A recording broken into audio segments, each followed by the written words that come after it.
stuff. Oh, yeah. Boulder, Canyon, malt vinegar, and sea salt. Kettle style. Grinwing 20. Evening. Good evening. Good evening. It's good to have you on board. Should social media some stuff here. We got this guy on the show. He's going to be good. Yes. Have you met? Hello, everybody. Hey. Have you met Lloyd? I haven't. Either of you? No, but I spent a lot of time in Hopkins. Isn't that around where it is, or? Yeah. SS Billiards. Place. No, that's where it is. Yeah. Have you been on Pinside? I'm on Pinside. If anybody wants to shout out to me, I'm Rinsler. No, Pinsler is my name. Because LTG on the front page of Pinside, Ask LTG is Lloyd Olsen. If you go to Pinside, you'll see it. I'm trying to find my. Where's the live chat? I'm in a hotel, guys. I'm in California, across the street from Disney. So this is way better than last year. California. When I was in the car. We only have one episode left this season, by the way. Sweet. What the heck is that noise? It sounds so weird. Brian, Is it gone? Is it gone when I do this? Yeah, when you talk, it goes away. It's weird. It's like someone spinning a top or something. It goes. So I'm putting myself on mute when I'm not talking. Oh, you don't have to. Oh, Adam. I typed arcaderadio.live and something weird happened. Can you check it out? What are you talking about? I think it's dead. Oh, man. I think we're... What? That's not good. What are they saying?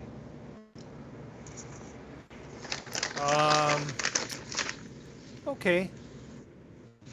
Technical difficulties. Could you go onto the Facebook page and change it to the Twitch channel? Doing it. And then I've got.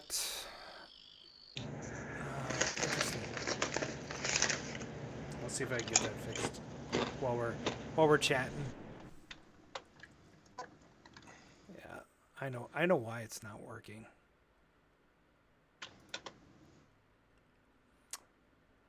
You know, you got to pay your bills, apparently. You know. That they don't give important. They don't give you a 6-month gratis. You know.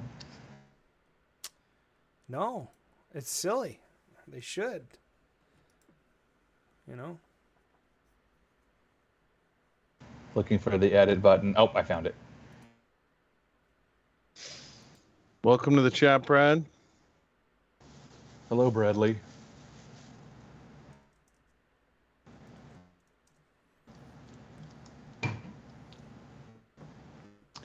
Saved.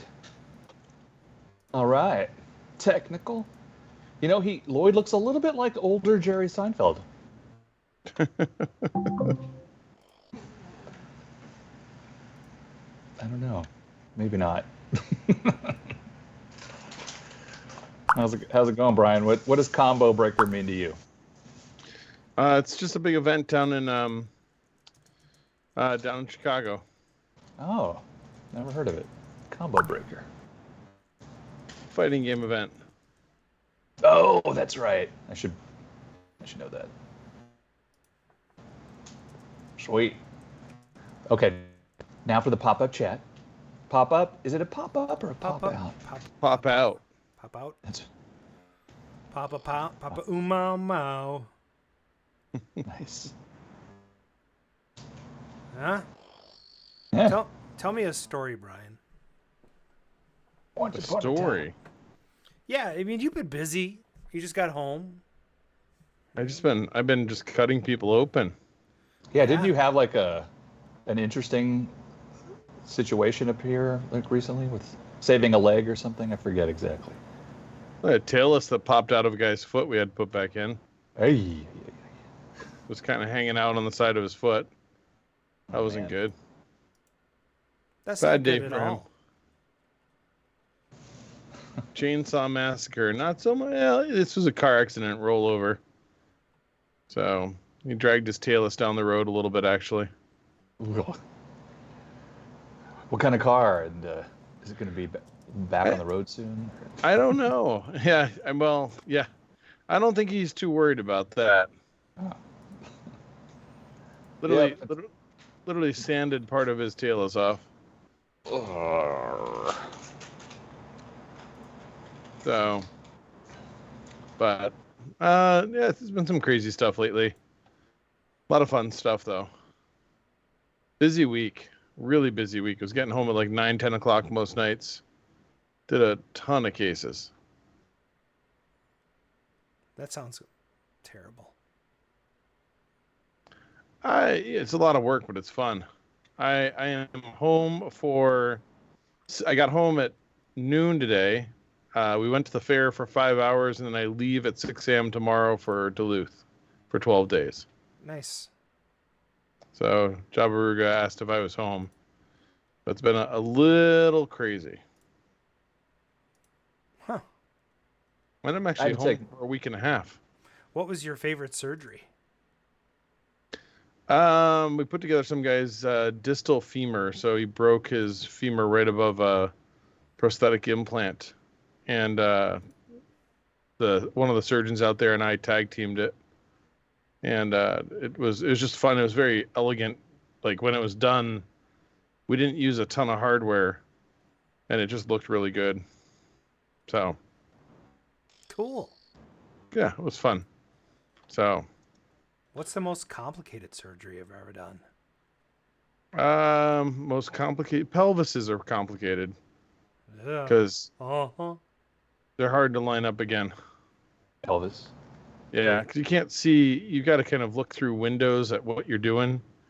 You don't get to see the whole pelvis and just kind of stick it back together. So you're using the X-ray, using what you can see, trying to piece it back together. And especially when it involves the acetabulum or the cup for the joint, you have to make sure that you put that cup back together properly, else you'll get arthritis.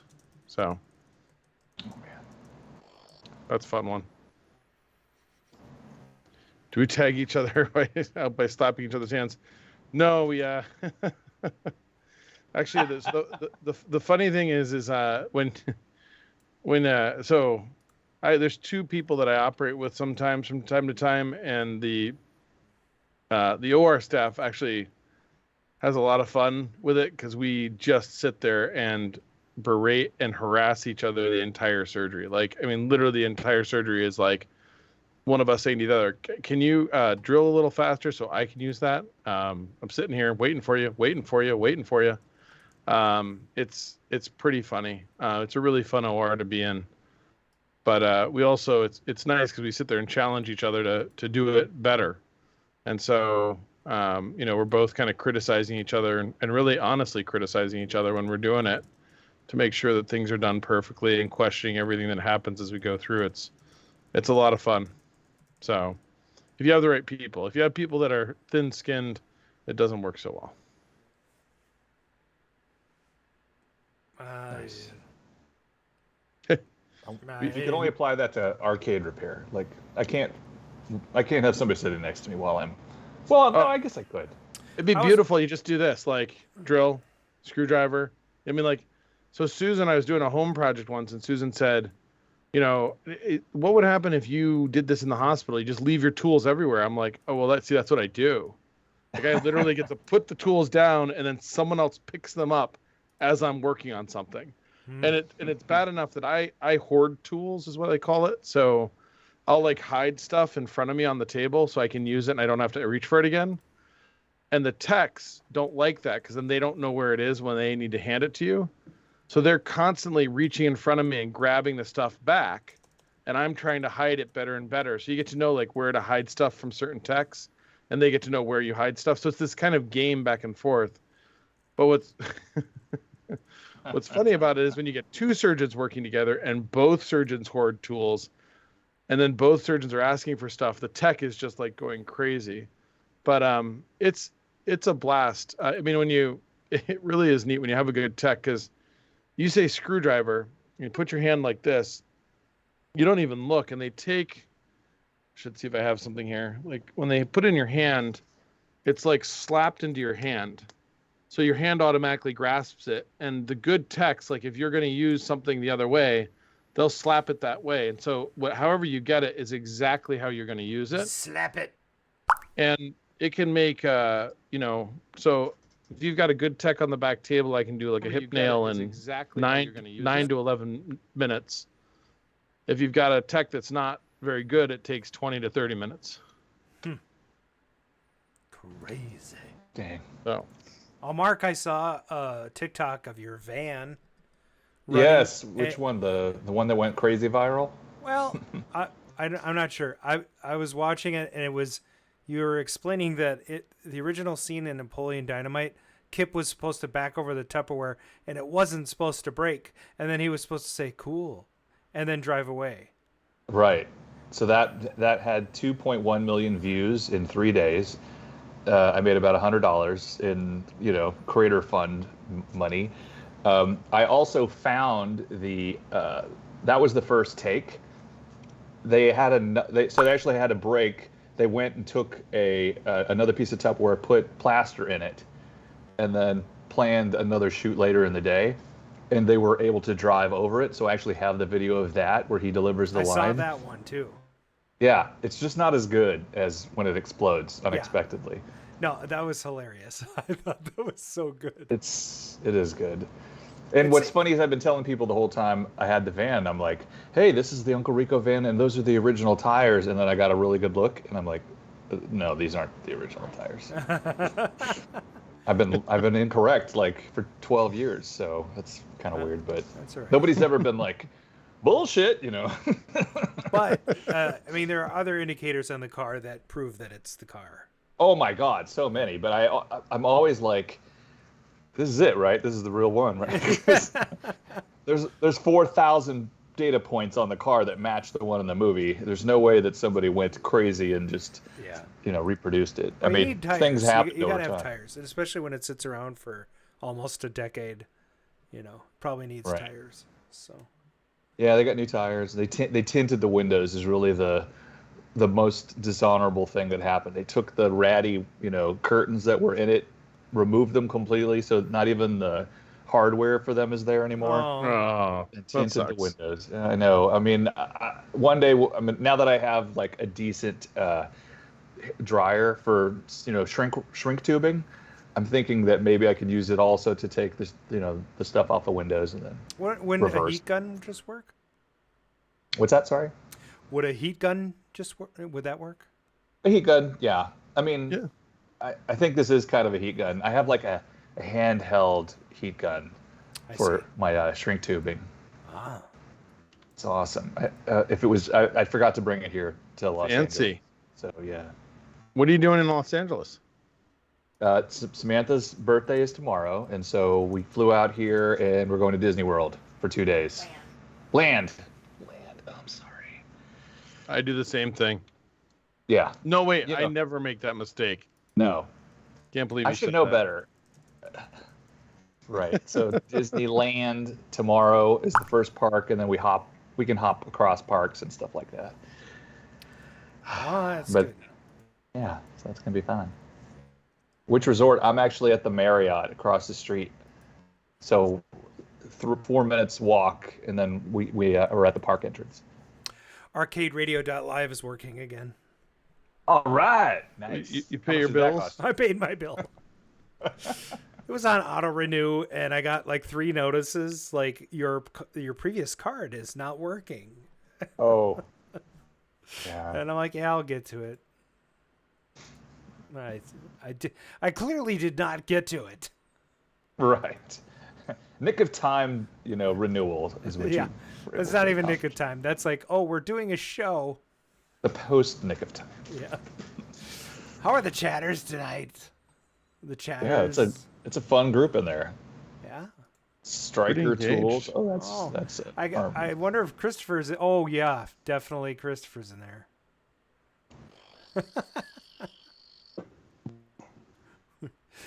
Maybe you should collect all your thoughts and put them into one message.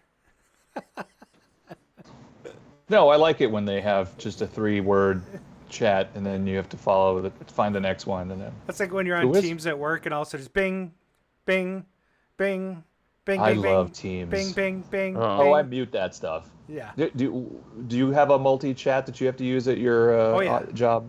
Oh yeah. So yours is Teams as well. Oh yeah. We used to have So- HipChat too, which was great, and then they took that away because, Slack bought them, and then nobody will buy Slack. I would love Slack. So it's pretty funny because my phone goes off all day while I'm scrubbed in.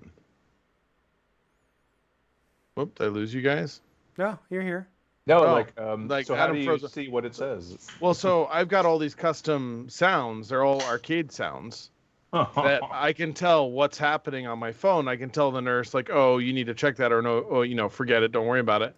But it's funny because they're all guessing the arcade sounds the whole time they're going off. So like one is Duck Hunt, one's the coin up on a CPS2 system. I've got Pac-Man on there. I mean, it's so everything is there so that as I'm operating, I can hear that. Oh yeah, I don't need to worry about that. But my ringtone is the Spy Hunter Peter Gunn theme, and so that usually gets their attention. Nice. I think my ringtone is the power of love. One of the guys at work has the communicator sound from Star Trek as his. That's my tech sound from Star Trek: The Next Generation. Oh, I his have is that old as well. school. Yeah. So you hear the little, or whatever that little noise is. Oh, you hear the communicator from Next Gen? Next Gen, yeah, Oh, that's the one yeah. I like because it's low key, People are like, "What the hell was that?" And I'm like, "Nothing." Yeah, I think I might have that sound. Nice. Because I have like every Star Trek album ever made. Oh, nice. Yeah, I'm making good progress on ripping all my CDs. By the way. Yeah, they're really difficult to tear, because of Because Material. they're, Nick them with your teeth and then. it's difficult. Sorry, bad joke. Oh, that's cool. Yeah. Now that's Oh, not, that would be good. I like that- that one too. That's not his noise though. His noise is it's the one where it calls you. The. When they make that's the one. announcements. Oh, Yeah. So. this is Captain Kirk. Everybody, This is Captain mind your Kirk, station. I Star can't do a Trek. Captain Kirk This impression. is Captain Kirk of the Star Trek Enterprise. Yes, William Shatner, I think, is nearby. I can feel it. I watched the Star Trek V Did you? restaurant. The special. No, the restaurant SNL skit today, Oh, where, like, it's awful actually. It's not very good. no. No. I was gonna say, did you guys see when they auctioned off a bunch of Leonard Nimoy stuff? They auctioned off we talked about this, a pinball. He had a Star Trek pinball that went for $5,000. Oh my God! What? I told Which the one good- of the 3 Star Treks? the Sega one with the teleporter.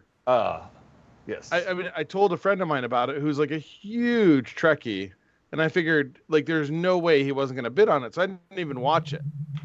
And this is the same guy who bought Radar's Bear from MASH. I'm like, I don't need to watch this. He's gonna buy it. And then I talked to him the next day. He's like, I forgot about the auction. Oh. I looked at him. I'm like, it went for $5,000. Oh my gosh, I would have taken that. That's a good deal. Oh, to own Leonard Nimoy's pinball machine. Yeah. I'm not a Star Trek fan. I've never gotten into the show. I would have bought that. That would have been just amazing to own. Yeah, I could tell when you said teleporter, but that's cool. You're close. Yeah, Dave's correct. The beamy Yeah. thing. Yes. Transporter. Okay. I like Transport, the beamy okay. thing. No There it judging. is No again. judging. Does it stand for Disney? I don't think it does. All judgment. I can feel it. Whoop whoop. Should we start the show? We got some stuff to get through before we have Lloyd Do on. we? I have some gadgets today too. All right. Yeah, we have a lot. All right. That's okay. Whip now, it. and now you can go to arcaderadio.live. Even though you're already completely here. close the thing that you're on now, and then go back, and then Yeah, open this again. You could start scratch. over Yeah. right now. Live from KOYR Studios in Minneapolis, Minnesota, this is Arcade Radio.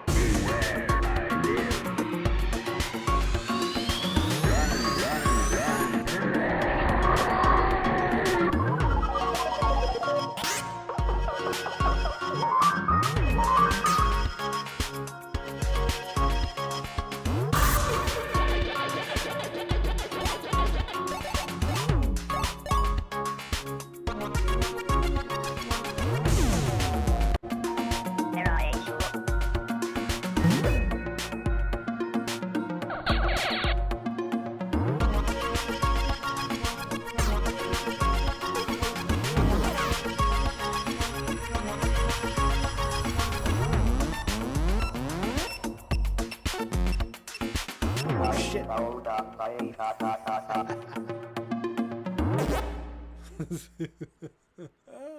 You know what I like about this show?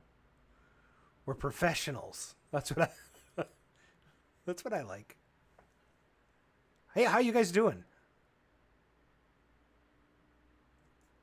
Is everybody muted now? Hi. Sorry, I was waiting for you to go. I did mute me. Yeah. Hey-o! I was like, I don't want to talk through the intro again and get yelled at, so I hit the mute and then I forgot to turn it off. Right. Me too. Plus, I was eating chips, but now I've switched to beer. So. I went beer and chips. An explosive Aurora combination. Hoppy Alice. That's pretty cool. So we're on episode 21 now, aren't we? Yeah. Yeah, we can finally, I guess we can drink now. I don't know. So this is season 6, episode 21 of the Arcade Radio Podcast. Today is Thursday, September 21st, 2022. First. Oh, September Let's say 1st. 21st. Typo. It's Sorry. August Fixed, 32nd. fixed. It's August 32nd, 2022, and the time is now approximately 7:38 p.m. Central. We are late. I am your host, Adam Disney. I'm joined by my co-host, Mark Geppetto Shields. And last and least, Paradise Arcade Shop writer and part-time Disney cast member, it's Brian Thurston Howell Armitage III. And joining us later tonight, Minnesota's own prodigal pinball son is Mr. Lloyd Olsen. All right. We're going to give him a call at the top of the hour, so we only have like 20 minutes to get through everything. We can do it. Which means we're going to break right into some gadgets, which begins with me starting an application that's going to maybe start clapping when it shouldn't. Because I have the Stream Deck, and sometimes it opens things, but not all the time. You know what I'm talking about? Yeah. Installing. What I like is we're very professional on this. I always felt that the true We don't talk stars over at bumpers. Atari was We're engineering. usually like Oh, you're an cue inventor. all the time. Yes, I am. What have you invented? A lot of things. Like? Like a lot of things. Like things that you've heard of. Like? Well, things that you will have heard of, okay? Patents are patented. Arcade Gadgets with Brian the Clown. Ticket gadget, man. Welcome to the gadget segment. We have 2 gadgets tonight that I'm going to talk about just briefly. First one is reproduction Qbert joysticks. MNEUBY over on KLOV in the gadget section has put up a thread for reproduction Qbert sticks. Those of you that are dying to have an original style Qbert with that proper little black knob in the middle on your Qbert machine, this is your chance to get it.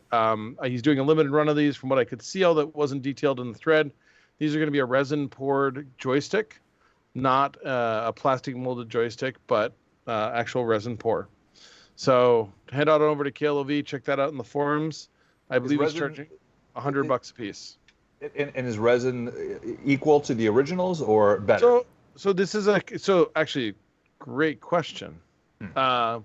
So not as good if you're doing detailed mold. So I actually got in 2 of the new Wicco reproduced spinners, and they are not like I could grab them, but I won't do it right now because we're in limited time. But when you put them together, they don't quite fit. The halves in the mold aren't quite touching. And the spin of the spinner, like on the original Wicos, you spin that and it just goes forever. They're unbelievable spinners. And these new ones work, but they just don't work as well because they aren't as accurate. Plastic molding is always more accurate than silicone molding. If you're doing things like blaster handles, which Brad in the chat I know does, I think he 3D prints them. Some guys will do resin printing, and you don't need that exact perfect fit. They'll work, but when you're relying on the fit to give you the function, then you're going to have some inaccuracies. So these Cubert sticks should be pretty good. I don't believe it'll affect the function too much because most of the mechanics on there should work regardless of what method you do. They did look really nice. So I will say, like, he did a really nice job of them. Showed some examples of them. I'd check them out.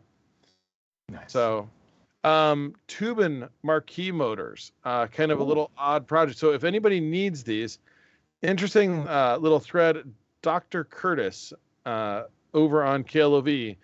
Now, this is not something he's reproducing or that he's producing a bunch of, but managed to find extras. And I think he has 3 or 4 extras. So if you need a Tubin marquee motor, don't miss out. Go hit him up. He only had 1 response in his thread, which was kind of shocking to me. Crazy. But he has a small stash of Tubin marquee motors. I mean, I guess they're original stock or they're just exact. They're an exact drop-in. So Nice. It's a nice little pancake motor gearbox. Looks perfect. And they seem, according to him, they work great. So I would check those out if you're in need of Tubin marquee motors. Finally, I'll throw one more quick little gadget in. We did talk about, I don't know if we did talk about the Omega Race rotary encoders. Jason has dropped a pre-sale up for that. So if you want those, check out his thread on Facebook. And then I believe he's putting up a free sale for his Asteroids. It's Asteroids. It's not FPGA. He's doing like a AVR style, micro style emulation. So go check that out. Nice. Is he using a Tiny for that as well, or is it a different thing? I think he's using the Tiny. He's moved back and forth. I noticed the ESP32 is showing up on some of his boards, so I don't know what he's going to finalize this with. Right. The ESP32 gives you some wireless Bluetooth and other capabilities. Also, literally like a $3 chip that does everything, the AVRs, the Bluetooth. It's unbelievable what they pack into that thing. Sweet. Crazy. And I'll throw one last thing out there. All right. Because this is awesome. Aaron put the Deco cassette Burger Time on and is teasing people with all the other Deco games. So if you don't have a bit kit, go buy one because you're going to want one. Big Brad says teensy. This is the teensy on there. Oh, so if you don't have a bit kit, you just go buy one. You're going to want it too, and they're hard to get a hold of right now. Lock and Chase, he teased. Yeah, they nobody will have them for about a week and a half, 2 weeks. Yeah. Just saying. Is it over to us? Is it over to some news? The news. All right. The news. What's up? Hey, sounds good. The news. We like the news. Add to the news. There's no news like good news with Gary Gnu. The arcade news, arcades, pinball, industry alumni, arcade openings, selecting, celebrities, world record holders, operators, coin-out, conventions. The arcade news. We interrupt the ventilated And now, the arcade news with Adam Stevens. That's me, folks. How you doing? Adam Stevens here with the news. First, from my own house, I got some progress. Oh, what a journey it's been. Yeah, look at that. I just put this on yesterday. I said I was going to do it over the break, and I did. And it's already cracking. Oh, wait, no. I'm just kidding. Yeah, no, It I looks used the really heat good. gun. Look how nice that looks on the inside. Wait till I get the joystick in there. It's like putting on nice underwear. Yes, it's just like that. And if you ever are in an accident and you have nice underwear on, we just cut both sides with scissors and rip it off, so don't worry about it. Right. Or wear them So- inside out, and it looks From- great both ways. BleedingCool.com, Atari releases Warlords and Super Breakout for the 50th anniversary cartridges. Atari and Limited Run Games have released 2 more 50th anniversary specially made cartridges. Warlords and Super Breakout are the latest additions to the Atari XP collection, joining Missile Command and Adventurer. Both items went up for sale this week. for $100 each. And I will stick to my original cartridges because that's too much money. Included in the game package are a premium 50th anniversary game box with a cutout that allows you to see the front of the cartridge. Thanks. A newly manufactured Atari 2600 cartridge with custom artwork and an acrylic top that lights up when being played. Ooh la la. La la la la la la la. So, yeah. A premium upgraded game manual and a hard enamel, it's a difficult word. A hard enamel collectible pin with customized design and a collectible twill woven embroidered patch because everyone needs Twill. patches. I love tweed. Is it tweed or twill? Twill? I don't know. Right. Peter and Twill? from GameHubs.com, Tom Hanks is releasing his first video game on Apple Arcade. Beloved actor and father figure to a generation of movie watchers. Tom Hanks is releasing a video game. That's right. The man you know as Woody from Toy Story. And the bastard colonel from Elvis.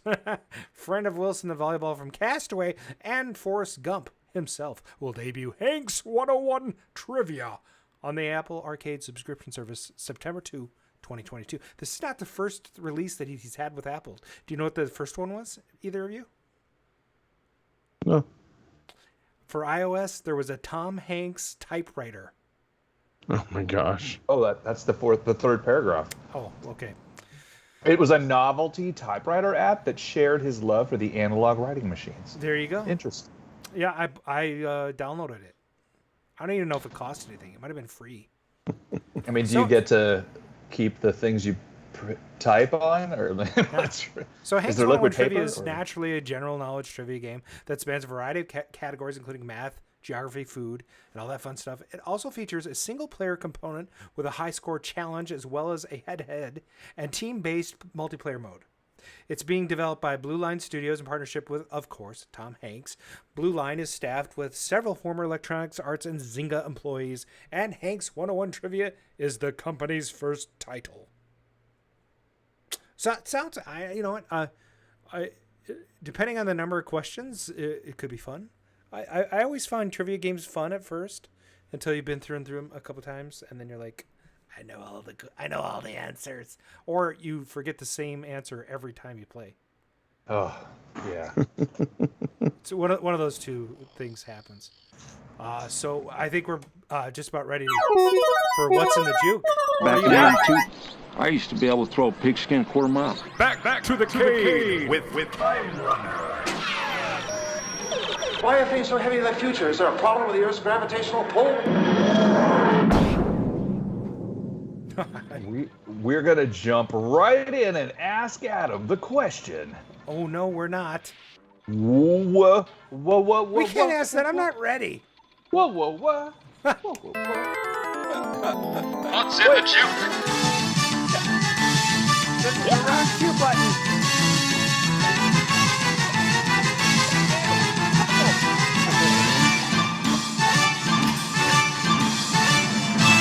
What's that? We'll fix it in post. Welcome to the Season 6 edition of What's in the Juke? It's the game within a game within a podcast. Today, we feature super short, isolated audio tracks from 1980. If you can guess the title of the song, you will get... Hernia. Half point. Yes, if you can guess the name of the group, you will also get... Half point. If you can guess both... Full point. Brian will be your scorekeeper. If you don't know either, fight out amongst yourself.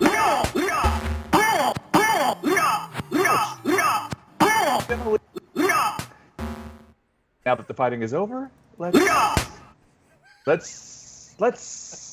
now that the fighting's over, let's Good. yes. Oof. Oh, shit.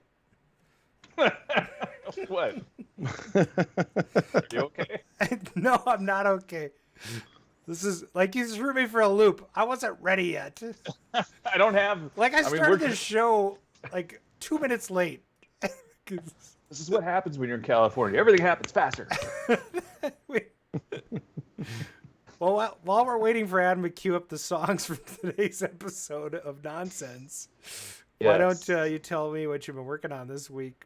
I'll tell you real quick. I tried to win another computer space on eBay. There was a blue one, It had all the stuff like on the floor of the machine. But what I did was I waited. I was the high bidder at $2,900, and then I got outbid like in the last minute. But I didn't want to spend too much money, so I said I'm only going to start bidding at the last 10 seconds. So if I lose, then that's fine. And then I didn't type in like a huge number for the max bid. I lost, but it was a lot of fun. The adrenaline rush was sweet. What did it go for in the end? 4,000, I think 4,900, which is pretty good. It had no monitor, but it appeared to be complete otherwise. But all of the PCBs were on the floor. Crazy. The cage was on the floor. Oh, shit. It's funny is that I have an offshoot story of this that will take 1 second. I sent all of my computer space PCBs, the cage, and the control panel to Classic Arcade Repair. So we're going to see what happens. Oh, cool. I may have found a Craterator. What's a Craterator? It's another game that you don't know that I'm trying to find. I mean, we'll just add it to the list. I thought you said you found all the games you wanted. What? I did, and then this one is an MCR game with a mirror. Okay. So it like meets we'll the talk criteria. about that at the end of the show because that's a funny story. Okay. The mirror. We'll talk about the mirror story at the end of the show. We do have the finally someone has. The juke is ready? Yeah, it's ready.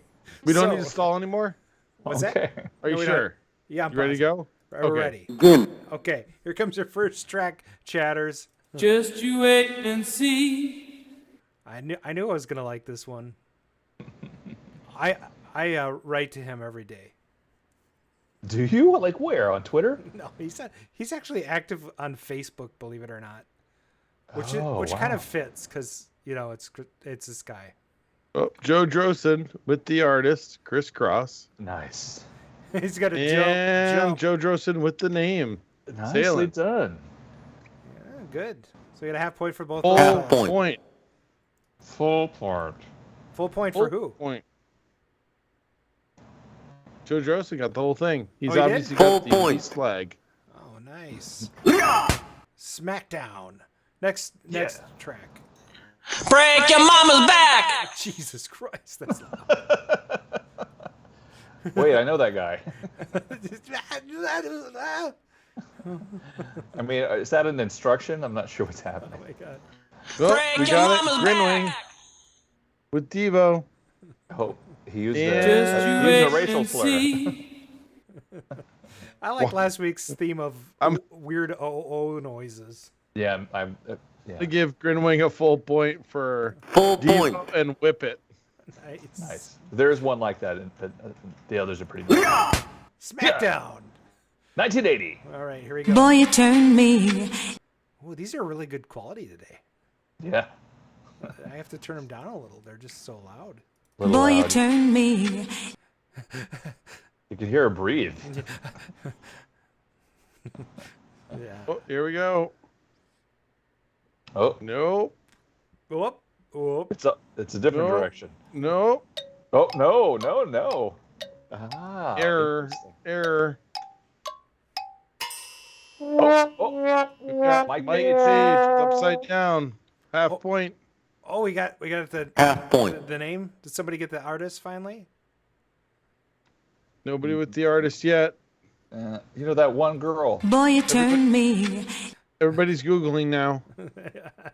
Oh, I can't remember her. This is Michael Jackson. No, but they know each other. That's a good clue. I believe that's how it goes. Right. Did they date? I don't know. Now, I did learn that Dirty Diana is not about Diana Ross. Oh, Diana. All right. Did anybody get it? Because I just blurted it out. You just spit it out. Yeah, Grinwing got it. Grinwing did get it. So half point to Grinwing. Nice. Okay, here comes your next track. But I gotta keep rolling. Well, that's a good one. This is a hard one, I think. This is not one of his main tracks. But I have like distinct memories of this. Well, it is. It's but it's not as popular as other tracks. but I gotta keep rolling. Actually, this is a good song. I'm gonna go. Mr. Peabody with Eddie Rabbit. Yes. Half point. Joe Drosen, that's not the name of the song. Mr. Peabody gets Driving My Life. Full point. Nicely done. Gotta keep trucking. Not the song. SmackDown. 1980 SmackDown. Okay, here comes our next track. She could have called to let me know. Whoa, whoa, whoa. We gotta harmonize with this. She could have called to let me know. Almost. I almost got it. I'm not going to give it for Phil Collins. I will give Misunderstanding to Mr. Peabody. Half point. I like your style, Brian. Smack him down. They're different. There we go, Mr. Peabody with Genesis. Full point. All right. Man, someone's Give me got... Genesis. One of these kids has more points than the others. Okay. Mr. Peabody with 2 points. Grinwing with 1.5 and Joe Drosen with All right, 1. guys. Let's step it up, chatters. Here comes your next clue. I can catch the moon in my hand. I think I like these better than Hurdle. I do Hurdle every day now, and there's like 7 of them, 8 of them actually. There's 60s, there's 70s, there's 80 number ones. There's like 3 90s, and then there's another 80s one, and then There we Spotify. go. Grinwing with half point for Irene Half Cara. Joe Drosen, it is not Mudana. Mudana. We should subtract. And points. Mr. Peabody with Fame. Half 2.5. Nice. I'm gonna live forever. Okay, here comes your next track. Do what you like.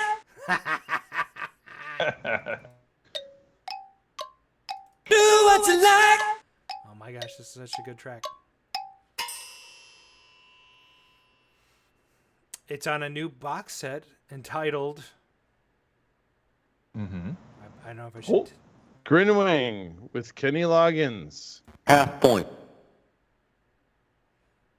Yeah. Oh, look, you got. And Is you that got the name of the song too. Full point. Full point to Grinwing. I'm all right. Nice. So this is included on, I believe. Oh wait, no. This I'm thinking of a different movie, different song. Okay. All right. Here we go. Next track. Open your eyes and see. Oh, this makes me sad. This is 2 artists. We'll give you either one. Open your eyes and see. Yeah. This makes me sad. Oh, there's 2. Grinwing and Billy 7, of course, gets Xanadu. Half point. Mr. Billy 7 chiming in with the name of his arcade, which is also the name of the song. Nice. Okay, here comes your next track.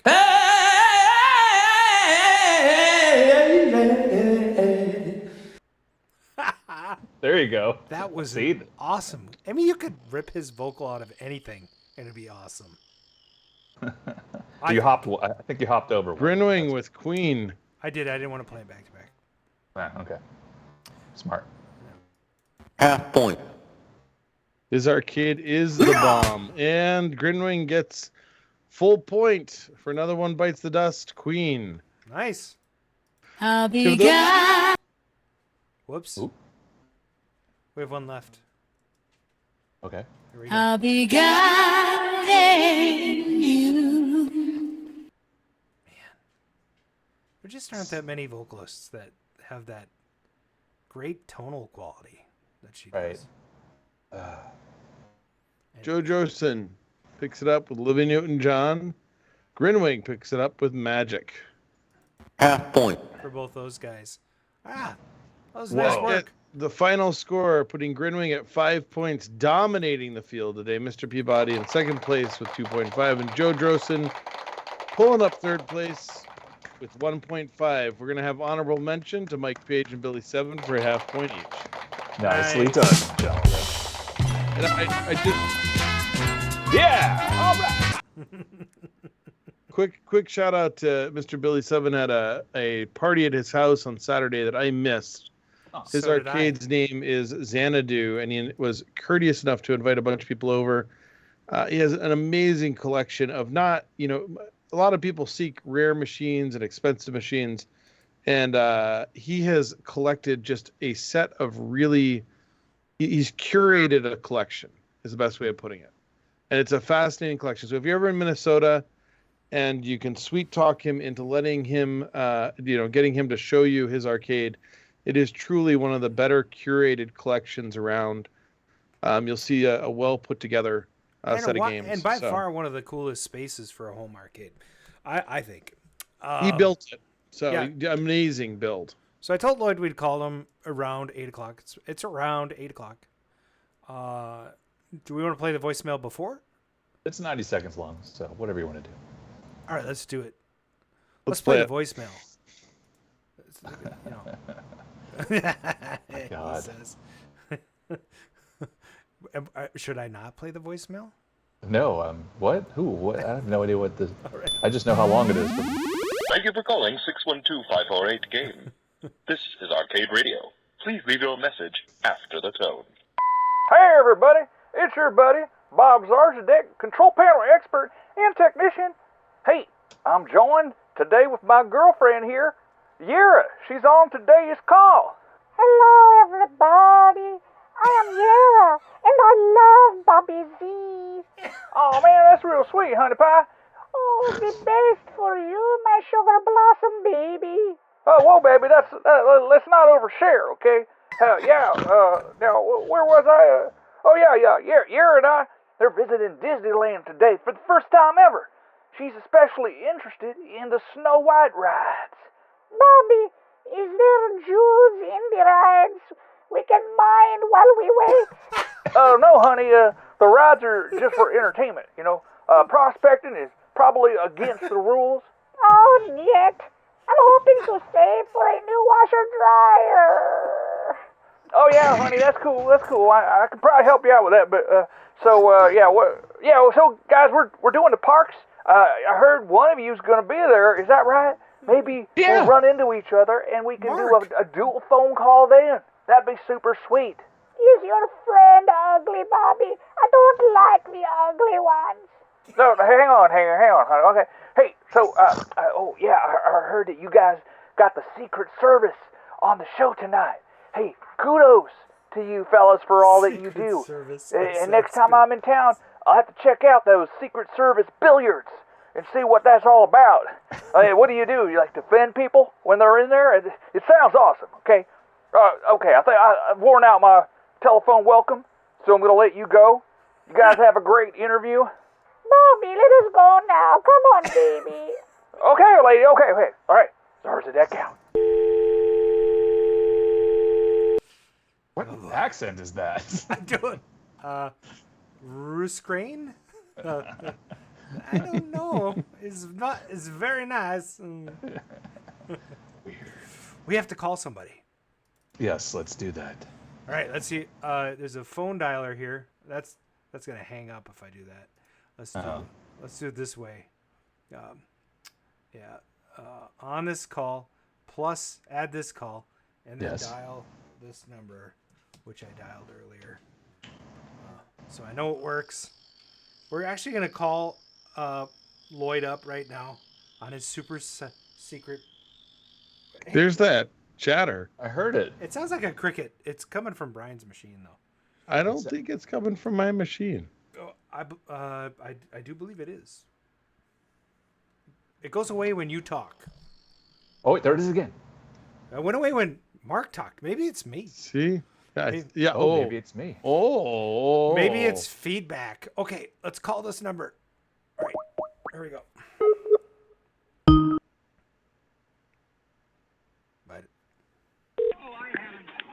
Hello, Adam.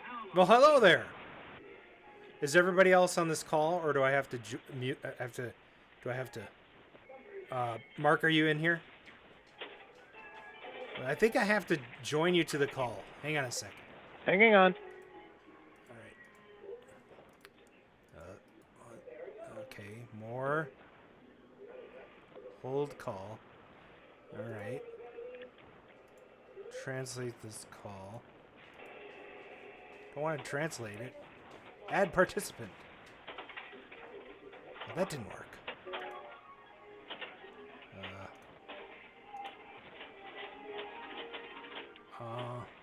I'll call you right back.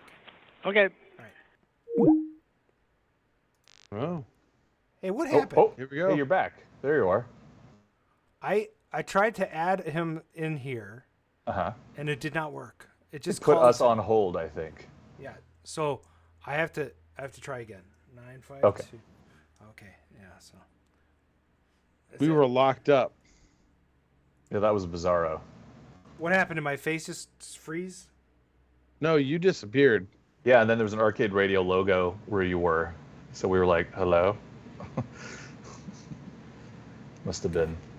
952. It was the equivalent of being put on hold, I think. Oh. I'm going to try this again.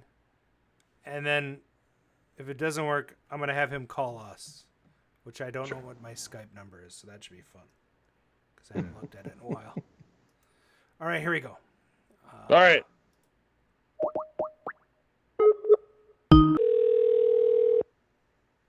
Yep. Hello. Hi, Adam. I'm going to need to merge this call. So let me figure that out. There you go. This is the first time we've called somebody on Skype in a long, long time. Cool. So does it show which number I'm calling from? Yeah, 612-229-5969. Oh, it says it's my cell number calling you. Okay. All right. Yeah, that number's come up all 4 times you've called. Okay. Okay. Let me see here.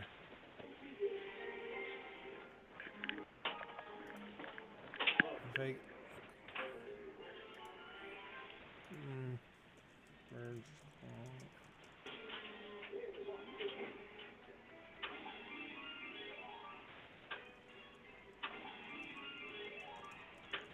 Because I hear people playing. Yep. Oh.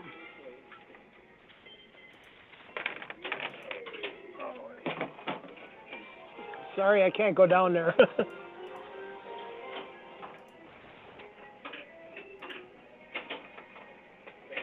Good luck, sir.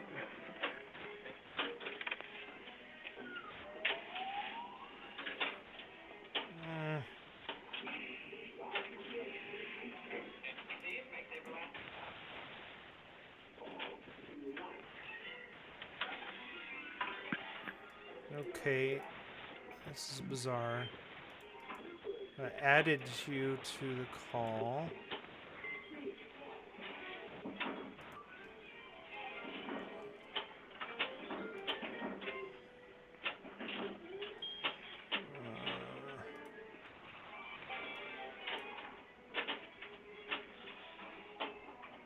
All right, let me resume call here.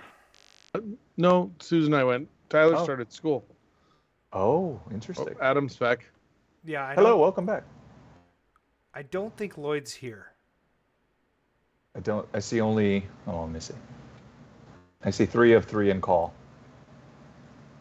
So, I don't know if I can add him to the call. Do you want? Do you want us to start the call over, or is that going to mess up the show, or? Well, I mean, I dialed his number. Right. Does he answer? Yeah, he answers, and then, it's bizarre. Can he call the show at the 612 game, or is that just a message? That's a different phone That's system. That's Google. Yeah. I know, but could we? Oh, here we go. This should work. Oh, I see somebody being added. I see 3 or 4 on call. Let's see if he. Yes. Yes, this is it. I have to. Something's gonna happen. Maybe. Yeah. I don't know if we're gonna end up in voicemail. Oh. Hello. Well, hi there. Now we Hey. got you. Yeah. Dude, he made it. That's what we call a You user did it. error. Welcome. Lloyd, can you hear us? Yep. Great. Lloyd Olsen, welcome to the show. Well, thank you, Adam. So, we like to play a little bumper. We're going to have to edit this in post, I'm sure. But we're going to do a little introduction of you because we always do it. It's just super fun. So here we go. There we go. Drum roll.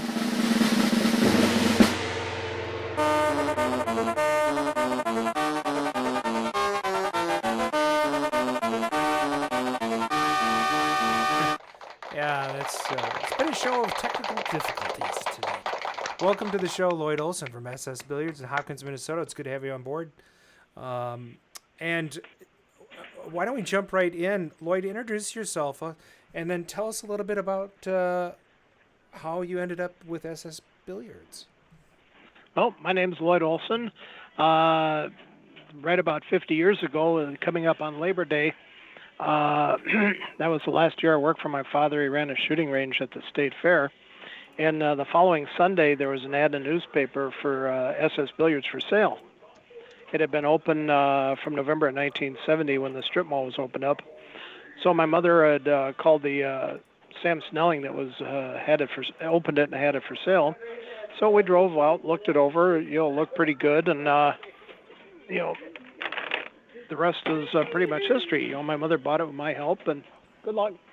And September 19th, the Tuesday night city council meeting, they approved the transfer license, and September 20th, we took it over.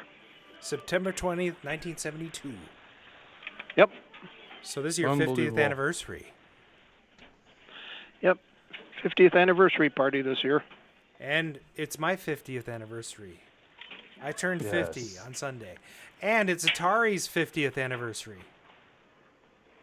Nice. And Nicely. Well, good timing. Yeah. Great job, guys. There's a lot of 50s there. One of the things that I think is cool is the picture that I put up of you, Lloyd. It's an old school picture from the 70s, I think 1973 maybe. And there is a Pong right in there. So that's the back wall of SS Billiards in the spring of 1973. Yeah. And there's a guy that I cut off that's playing a pinball machine in the background. Yeah, that was, sadly, Arnie Weinberg. He was playing a Gottlieb 2001. And right before the 40th anniversary, he came in and we recreated a photograph of him playing pinball in the same spot. Oh, cool. And sadly, he passed shortly after that, so that picture's never really been used anywhere. Oh, well, it's pretty cool that you got to do that anyway. So. Yep. Oh, Arnie was a great guy. One of those rare people that you do miss, no matter how much time goes by. Yeah. Now, Lloyd, you mentioned Mabel, your mom. She wanted to become a business owner. So she gets this idea she's going to run this place. And we, in our first season, interviewed a guy by the name of Joe Leese, and he tells a couple stories about Mabel. And maybe you can riff on a couple of the questions. One of the things he brought up was a couple of the newer games. Do you remember some of the early video games that you brought in to SS Billiards back in the day? That were brought in or that I brought in? Well, there's a difference there. Yeah. My mother couldn't buy machines. Right. In February of '79, when I bought out her interest in the business, I started buying my own machines. Okay. So when she was procuring machines for SS Billiards, then she must have used an operator. Yep. Yeah, Advance Carter. And so, do you remember what games Advance Carter brought in? Well, they had, when we got the place, they had a foosball table before anybody knew what it was. Oh. Cigarette machine. Let's see, I got to think a second. I think 5 or 6 pinball machines and jukebox. Oh, cool. And then later, Joe tells a story about Atari football. Do you guys get Atari football in there? Yeah, if it was the 2-player one, that would be still when Advance Carter had the machines here. If it was the 4-player Atari one, that would have been mine. Oh, do you still have that 4-player? Nope. They're hard to find. Games came and went, pretty fast, especially when a video fad was on, 79 to 82. I think it was 1981. I bought 42 brand new games that year. Wow. Most of them were video games. Do you recall some which comes, some old ones? goes. What is there, Lloyd? This is Brian. Long time no see. Any games that you over the years, those video games that went? Any games that you wished you still had? I don't know that there's any I wished I had. I mean, I did have some favorites, and of course, I pretty much suck at playing pinball and video games. The sit-down pole position, I could run that one perfectly without ever slowing down. Oh. Nice. And I never recorded my track time, which was a shame. And then Wizard of War, I was really good on that, but everything else I was just, And then, there's been some memorable things through the years. I mean, like Williams Defender, when it came out, was in color, which was kind of a new thing. And that was a great game, but then Stargate came out, which killed Defender, and then Stargate died. I always kind of felt that if Stargate had never come out, we'd probably still have Defender. Right. They're both very difficult games. Go ahead, Mark. I have a question. Hey, Lloyd, this is Mark. Hi, Mark. Long time, first time. So my question is, when you would turn over games, where would they go? Did you sell them, or did you trade them up, or like how did that work out? I traded them back into Lieberman's. Ah, interesting. Okay. And Lieberman's is with the exception of Wizard of War, I had put the monitor from Mach 3 in that, and it had a way better picture. You could see the monsters spitting and the little fire and stuff out of their balls. And that one I hauled home in dreams of someday playing it, and which never happened. And eventually I sold that one on eBay. Okay. So Lieberman's a local distributor here that deals in vending. They were sort of the only shop in town for a long time. Well, at one point they were the second largest distributor in the United States. Yeah. At least when Williams closed the pinball division in '99. Now, talk to us a little bit about that. So you in other websites and stuff, you talk about where, you bought the place, you added video. Video games were popular for very popular for between '79 and '82, and then there was the crash, and nobody wanted to play video games anymore. At what point did you start curating pinball machines to come back in to be the main focus? Well, there's always been pinball here, in varying numbers. Sure. Right now I probably got the most ever that was in here with 22, and there's been times I was down to 5 or 6. Like when Williams was closing, I was trading in games for nothing. I didn't want to get stuck with DMD games with Pinball 2000 coming out, like when pinball went from EMs to solid state. And then, of course, that never happened, so there's a lot of those pinball machines I wished I had never traded in for nothing. Yeah. And then the first the first thing that caught on was in 1975 Space Invaders. Oh yeah. I mean, we had different stuff through the years. The first winter for about a year and a half, air hockey was big, and foosball was big for a few years. And then '75 we had the the short video fad, but the big one was '79 to '82. And I think it's about 1986 when High Speed come out. I bought High Speed, and I also got a video game, and it just escapes me at that point. But that's when we started seeing things, turning around a little bit, heading back in a positive direction. Okay. Because the industry used to be on about a 7-year cycle. Unfortunately, the one about 1996 we never came out of. Okay. The coin-op industry is pretty much dead. Yeah.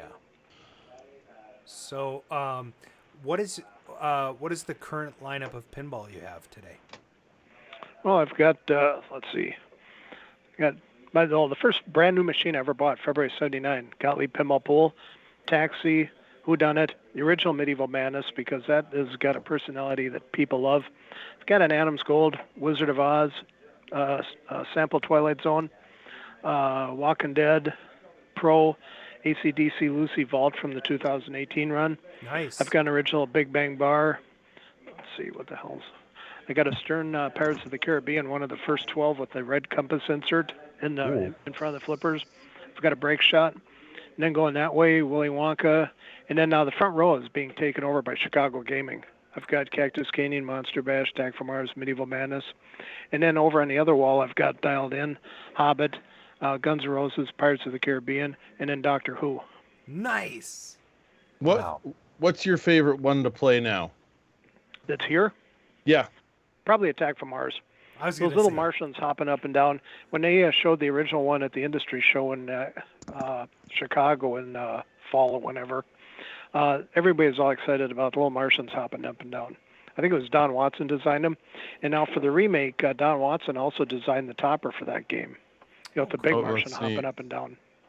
So that's super neat. Did you buy the remake then? What was that, Adam? Do you have? I know you had the original Attack from Mars. Do you have the remake now? Yeah, yeah. See, I call what games I would say. It wouldn't matter if it's video game or pinball. You'll get some games that have a personality. Yeah. They might not look the prettiest. They might not play the best, but people love them. Like if you had 5 Pac-Men in a row, all the money's going to be in one. Right. And I've had several games like that. Both Bram Stoker Draculas, which I no longer have, were like that. Let's see, I'm trying to think. My Walking Dead Pro is like that. And my original Medieval Madness is like that. I mean, that'd probably be the last game I'd ever get rid of.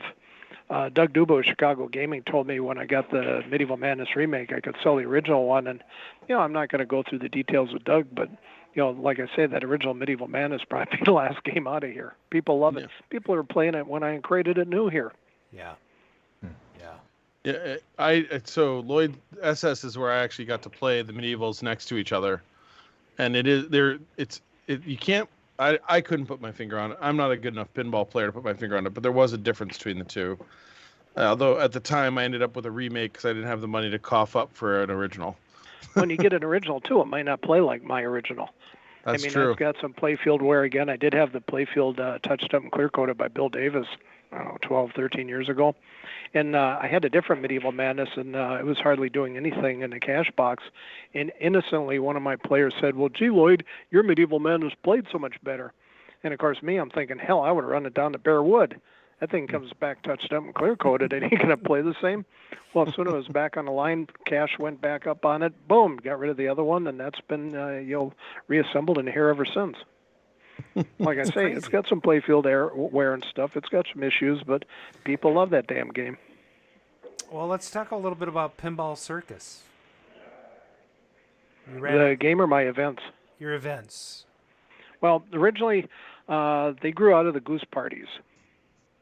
Innocently, let's see, 2003, March 3rd, 2001, John Ross had a tournament over at the University of Minnesota, and he had rented a room over there, and it was on a Saturday, and they'd haul the pins in, set them up, have their tournament, haul the pins out, go home. And Paul Madison had stopped by earlier that week, and he told me that, Lyman Sheets and John Miller and them are probably going to come out from Chicago to play in that tournament, and so they probably stopped by here on Friday and practice. And I was like, well, hell, we should let the locals know and the out-of-towners, have a little get-together, maybe throw some pizza on this and, have a, little party.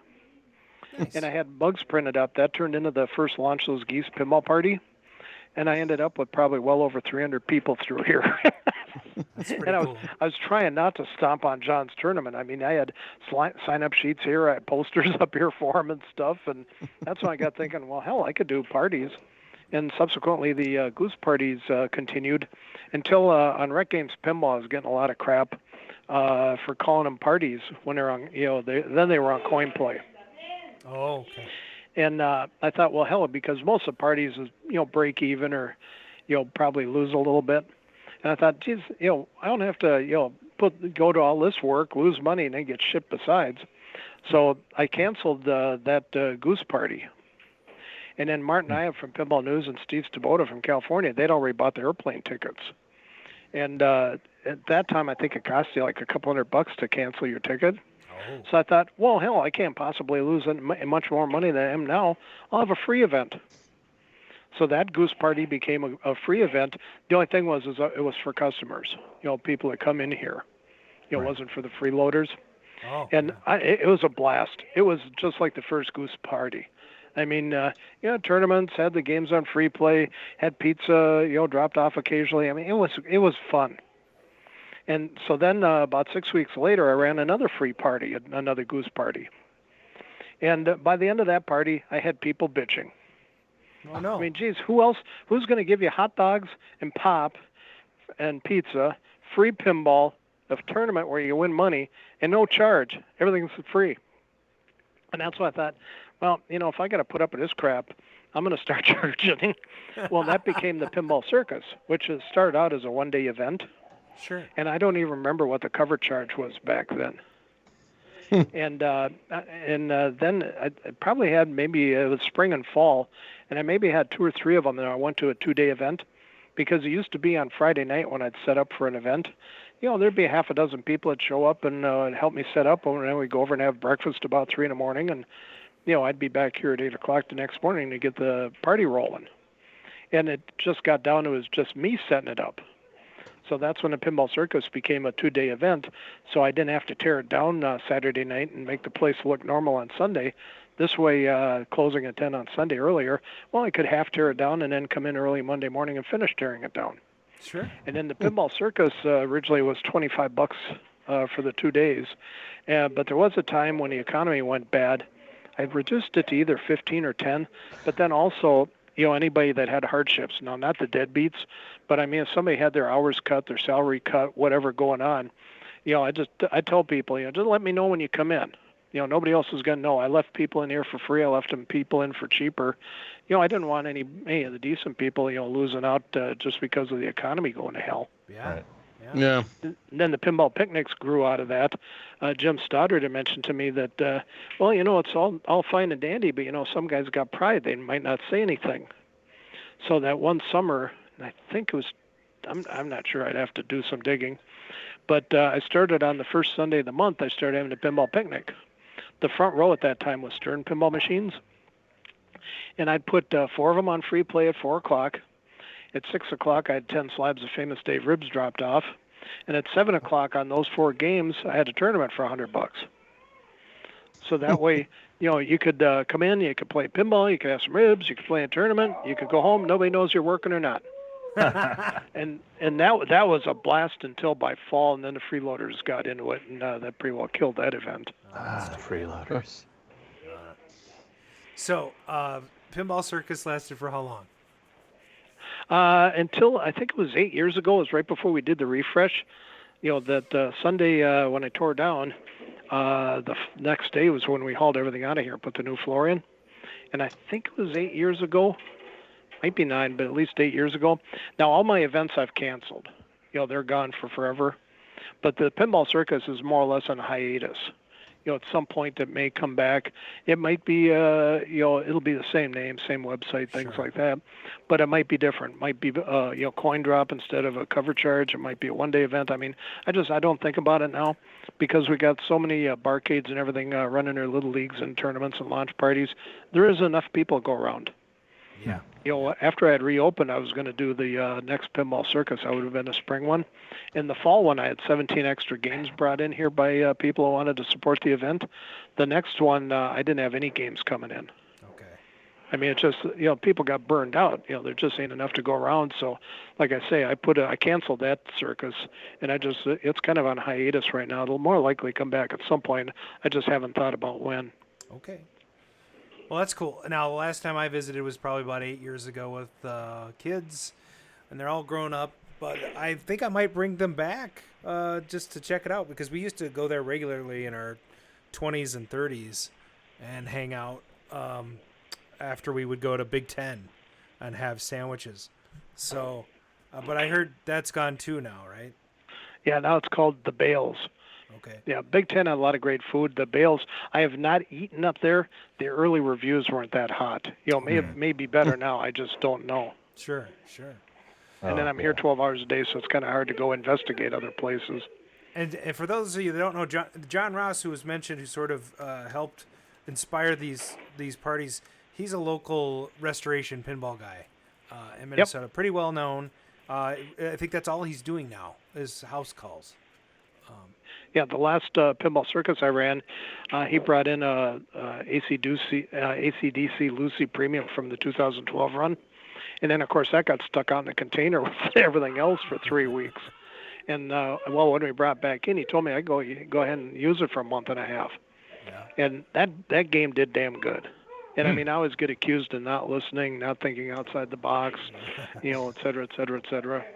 And, I noticed because when a game come in for an event, if it sat here for a couple of days and I could use it, people always played it because they know it's going away quick. Well, that game kept doing good and doing good and doing good.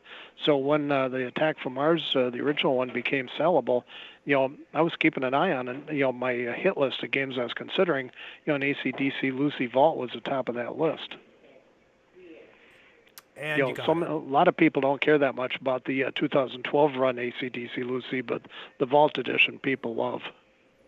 I tell you, that's one of my. So I don't have a Vault. I have one of the original run premiums, and that is one of my go-to pinballs in the basement. I mean, just one of my favorite Sterns they've done. It's amazing. Yeah. Just a blast of a game. Yeah, the 2012 Premium, AC/DC Premium, was a great game. There were 4 local guys had them. They're great playing games. People loved them. I mean, like I say, they had that personality. They were set up well, and they were run well, and they were maintained, and people loved them. They're in homes. And then when the Lucy was announced, all 4 sold their premiums and got the Lucy. And within about a month, all 4 guys dumped the Lucy. They didn't care for the 2012 run of Lucy. Yeah.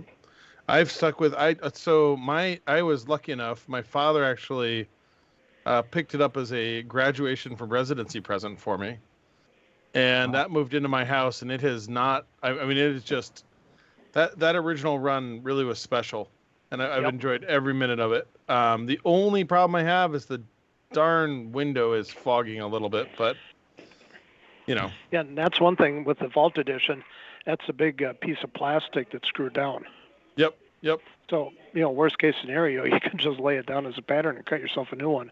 Because on the original run, if that's a big insert, and if that gets cracked, chipped, anything happens, I mean, I don't know what the hell you do about repairing that thing.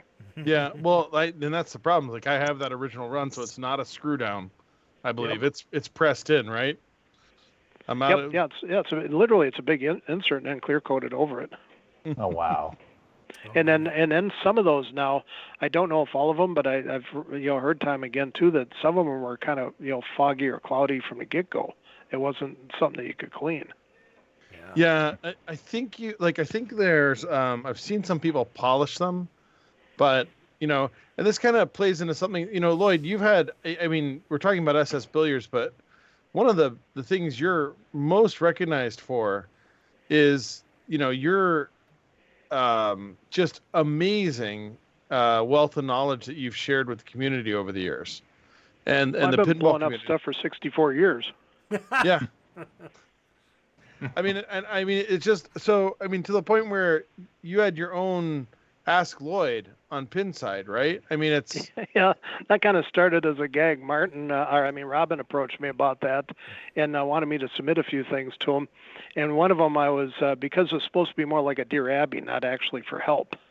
Oh. And I had wrote that like somebody wrote in asking for advice, and I was like, well, with your upcoming baby, this, that, and everything else. Well, see, I knew him and his wife were expecting. So it kind of got a life of its own, and I got my own column. That's amazing. And I mean, it's so. For those of you in the chat who haven't seen it, if you go to Pinside and just type in Ask Lloyd or Ask Lloyd, Ask Lloyd hashtag.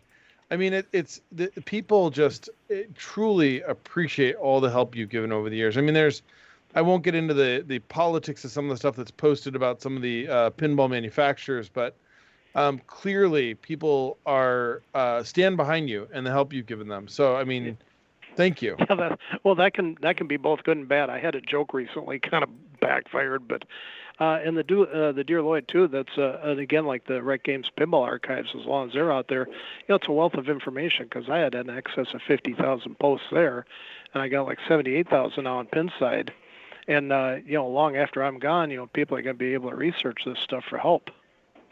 Yep. That's amazing. So 78,000 posts. That's a lot. So close to 100, but. No. It's 48,000 on Pinside. There's over 50,000 on Rick Games Pinball. I'm sorry. Oh, okay. Then, of course, there's been other forums and stuff through the years. I'm not that active on the killer list of video games because there's just that much pinball action on there.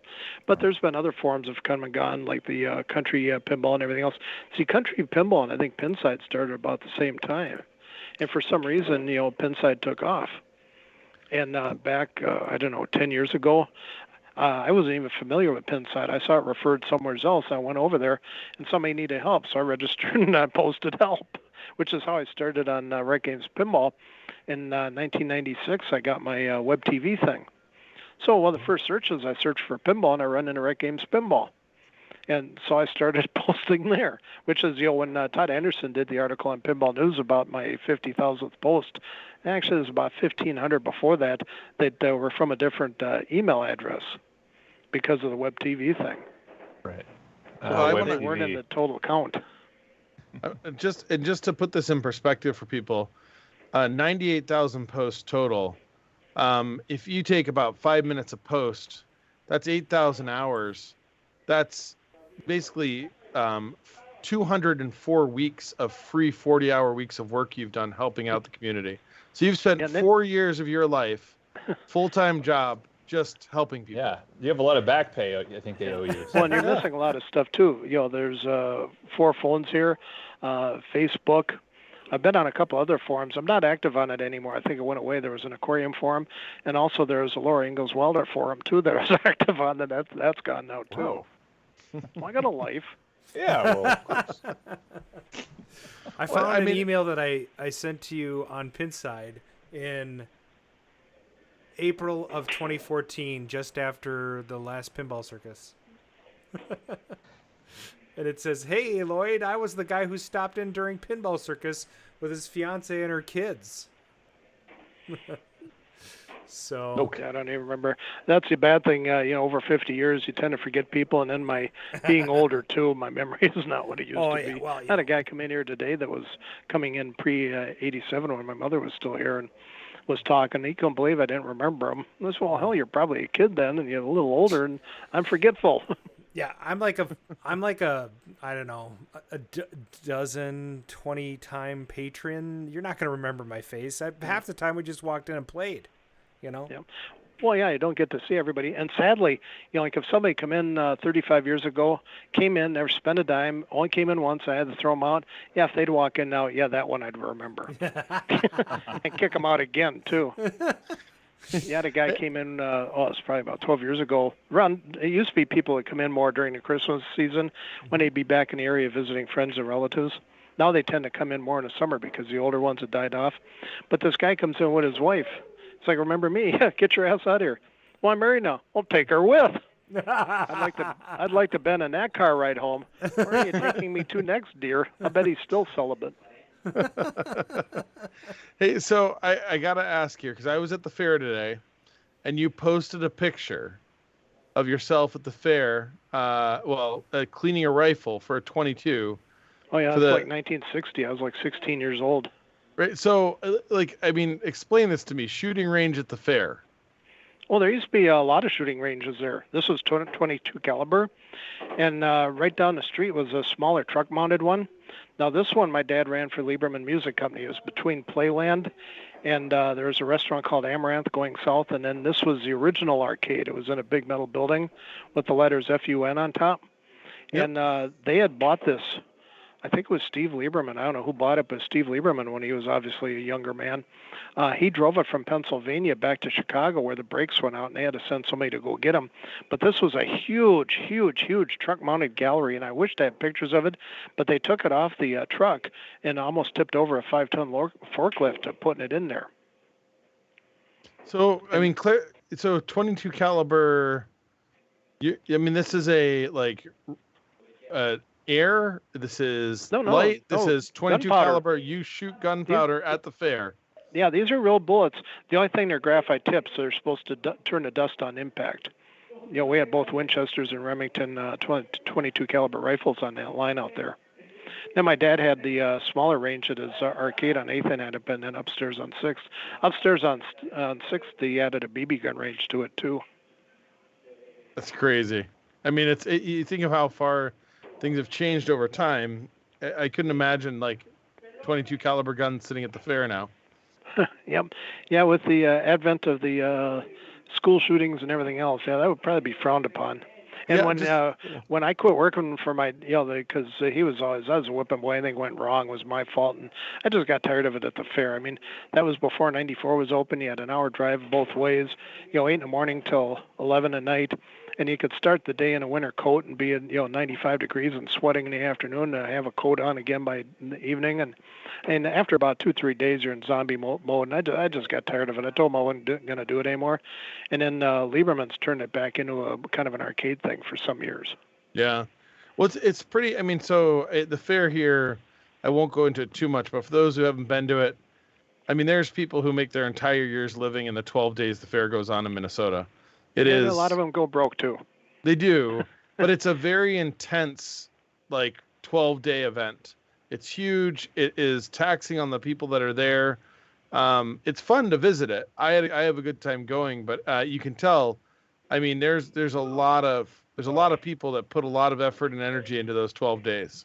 Well, and also the state fair itself. I don't know what I heard at one time. It was like the second largest fair in the country, but the one thing is, you can't own the land out there. You can't own the building, and they want their tenants to, put a fair amount of money into there or whatever every year and keep it up. And the state fair dumps tons of money in there every year. Like now they're coming up with $1 million bathrooms and stuff.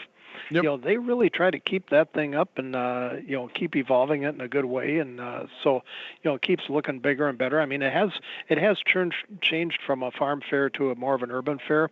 I mean, that's most of the Machinery Hill is isn't Machinery Hill anymore, and almost all, I think there's just one dining hall left.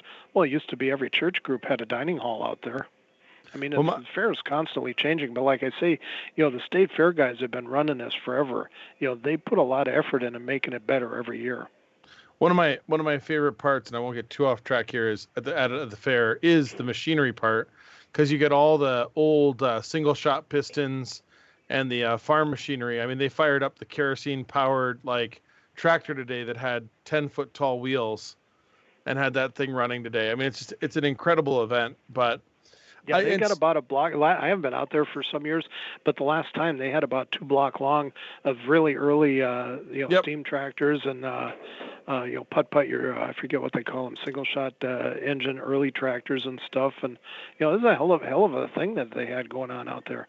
So I miss the excitement of being out there. I wouldn't give a nickel to be back out there. And so I used to go out one morning every year for medicinal purposes with a friend. And about 7 years ago, he had heart surgery, so he missed a year. Well, and I realized, I'm going out of habit. This isn't fun anymore. Yeah. I mean, the last time I was out there, I think Pronto Pups were $4.50, and the only thing I'm missing, Pronto Pups I can make, but the only thing I'm missing, the northeast corner of the Coliseum, the footlong hot dog stand there, they've been there like 85 years or more, and there's some company makes the footlong hot dogs just for them. We always started our day there.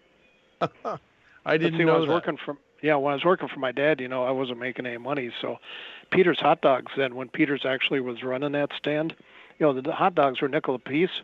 So I go up there with a $1 bill and get 20 hot dogs and bring them back. That'd be my food for the day. Wow. That's a lot of hot dogs. That's a lot of tube steaks. It's better than going hungry. That's true. So, I mean, what do you have planned for this? I mean, what's going on for your 50th anniversary here at SS Billiards? Well, I was thinking of having Adam Coyer over here. We're going to have a dunk tank. And hey, I'm there. I'm showing up. Yeah. It's going to be similar to the 40th, a few differences. I'm not going to have a pinball tournament this time. Many reasons. I don't need more work. It ties up games that people want to try. And also because of this event, there might be people flying in and stuff. If I'm running a tournament, I won't have time to visit with them if they got to bail early for a flight or something. And then the 40th, I didn't have money for souvenirs. I do have souvenirs. They came in on Tuesday. Cool. And they're over in storage right now. I'll have to haul them back over here. But, the only thing, I have the neon signs turned off. The closed for private parties sign in the door. And I'll have the pop, hot dogs, and cheese pump at least till dinner time. I'll have 10 slabs of Famous Dave ribs dropped off. I'll have a round of pizza dropped off. And all the pinballs will be on free play. Nice. That's amazing. And then the one thing I was a little disappointed in, the pinball place down in New Ulm. He did email me and ask if I needed anything, which I didn't. But I thought, some of the distributors, some of the manufacturers would maybe want to get in on this because there's going to be people from around the country, maybe even other countries. It'll be a chance to show off product and meet new customers, but I've had zero response on that. Well, when is the event? September 20th. Well, let's see if we can get a nice cold beer down there. Nice. I don't know if he knows you can't have anything beer related in here. I'm not licensed for alcohol, and signs or anything like that would be a big no-no. No. The Tato Ice Cold Beer Game. We're remaking it. But it's got beer in the word. Oh, so you can't even have 5 years go by, and I had beer in here for my frickin' anniversary party. Oh my gosh! I mean, BS runs a marathon. I got to keep an eye on that. Like my 30th, one of the local groups, I did not know it. There's a white Buick out back there running a frickin' bar back there. Oh, bar car, nice. Yeah. Well, yeah. My 30th anniversary. Let's get me closed. There's a few people bit the dust on that one when I found out about it. Oh my God. Well, people a lot of times just don't think, and I kind of like to think about the big picture. Like I had a guy came in, it was probably a decade ago, 8 years ago, and he wanted to do a rap video, and he wanted to have like a bunch of kids playing pinball and a bunch of cops come in and roust them out for playing during school hours. And I told him no. He didn't want to know why. I said, well, in 5 years, everybody's going to think it was real. I've been throwing kids out of here before Hopkins ever even put it on my license. Hell, I'm paying property taxes. I want them to get a good education. I don't want to be supporting them when they ain't got jobs later. Wait, do you have a bouncer? Like, how does that work? I've only been kicked out of Liquor Lyles, so I don't really know what's that? How's that work exactly? Do you do it yourself, or? Yep. Nice. Though my mother has hit more than I ever have. Okay. I'm looking up how to rent a dunk tank in Minnesota. Oh, yeah, there you go. Oh, I will be a willing participant if you find one and pay for it. No, don't worry. I was just kidding about that. Too much risk involved. We had down at the Zura Temple, we had one of the guys got stuck in that thing, and we basically almost had to tip it over and get the water out of there before the poor bastard drowned. Oh, jeez. All right, so can you explain your handle LTG? When did that come into? Oh, in the mid-'70s, when video games didn't have battery backup or anything for initials. Every time you turned a video game on, all the scores would be zero. Mm-hmm. So if I turn a game off and I fix a joystick, fix a button, turn it on, play a game, I get high score. Lloyd the Great, yay!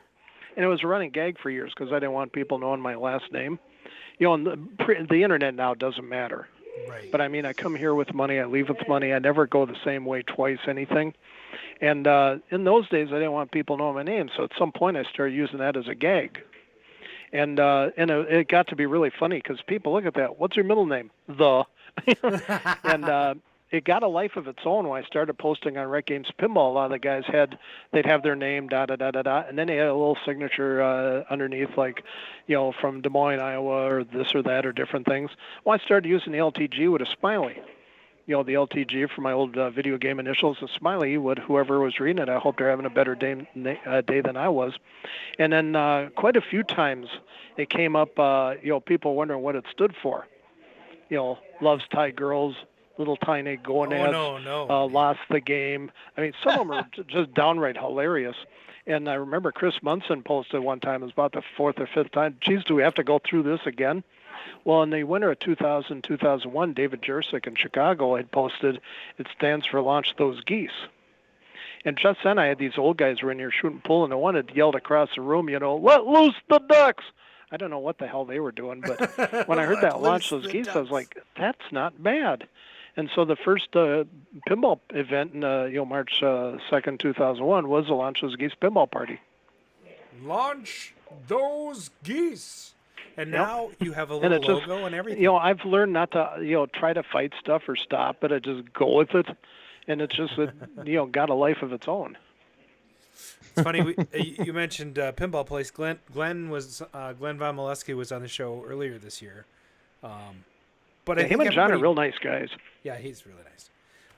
And his friend Steve, they're down in the Mankato area. So not a threat to your business.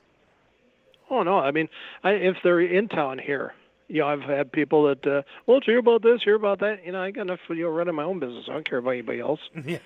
They're going to have their customers. I'm going to have mine. I mean, I don't even worry about it. Especially after almost 50 years, when you tend to keep outliving everybody else, some of them in particular that were going to put me out of business, and I've outlived them. I don't even worry about that crap anymore. Yeah. Well, and one of the things that seems to be happening is the more people are opening up places, the more people are interested in doing this stuff. So instead of like decreasing the popularity of any individual place, the popularity of all of them seem to go up. The attention seems to go up. Building the community seems to be the best thing to do in my mind. Yeah, it varies though. I mean, I remember about a dozen years ago in Detroit had all the little barcades opening up, and everybody's, oh wow, pinball's coming back, woo woo woo woo, and 2-3 years later they're all closed. Nobody's reporting on that, and barcades can have a tough go. They kind of feed on themselves. The guys playing pinball generally aren't drinking, and it's the alcohol paying all the main bills. So when the guys that are drinking realize they're subsidizing the gameplay, and the game players are basically playing for a lot cheaper, eventually it starts feeding on itself, and you start losing customers. Now, some of the ones here, up, down, and Tilt have been quite successful at it, and they've lasted longer. But now, what was it? Insert Coins down in Warehouse District, they changed format twice, and they only made it 2 years. That place was garbage. That place. Yeah, but I mean, still, that's what the attrition gets you. Mm-hmm. Well, I mean, I think one of the things though that you notice is like you look at Tilt and Up Down, and they were started. So more Tilt than Up Down was started by guys who were obviously collectors, but also businessmen.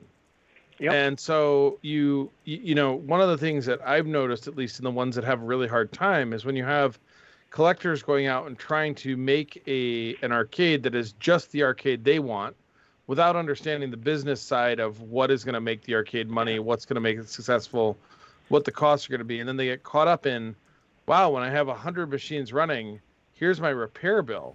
That's insane. Yeah. And I'm taking in 8 games worth of money. And you see it on Pinside all the time. I'm opening this up. What should I get for games? Oh, your customers will let you know that. The ones that are taking in a lot of money get more crap like that. You don't ask on the internet because these guys ain't coming in your place. Right. And it's funny because, I mean, it's so, what we've noticed up at, I partner at Starcade is some of the games don't get played at all. And you can take them out. And as soon as you take them out, people ask, where's this game? Oh, man, I quit. Whenever I get a new game, people knew, something went away. I quit telling them what went away because instantly, well, this is my favorite game. Yeah, whenever I'm getting rid of a game, I always get rid of the one that takes in the most money first. I had the one time Delco back when they were still in business. They usually bought my trade-ins at Lieberman's because they could put them right out. Yep. And a guy came in and told me, hey, up at Tuttle's, up at the bowling alley, they got this, I think it was relief pitcher or something. They got this baseball game. It's so realistic. I should get it. I said, Leo, that thing stood right there by the counter for 10 years. You never put a quarter in it. He's like, really? I'm like, yeah. What I always had the latest and greatest in the video games, so you didn't always necessarily notice every game. But when you take a game place that's got like 10-year-old games, all of a sudden they put something a little bit newer in there. It looks like brand new. Well, I tell you, it ain't. What video do you have? Any video games there now at SS? Golden Tee complete, and I've got a multicade. Okay. The multicade was a joke. People feel obligated when they come in here, especially non-players. They got to say something when they come in. Oh, you don't have 8-Ball Deluxe. Oh, you don't have Pac-Man. And I think it was before the refresh, in fact. I saw this multicade on Craigslist for $600. I called the guy up. I said, yeah, you drop it off. I'll give you $600. And I got it. It was like September that year. And I got it as a joke. People come in, oh, you don't have Pac-Man. Well, 10 in there. And they ain't going to play it, but I just got it as a joke, and I thought, by November I'd probably throw it back on Craigslist, get my money back. Well, that damn thing's done okay.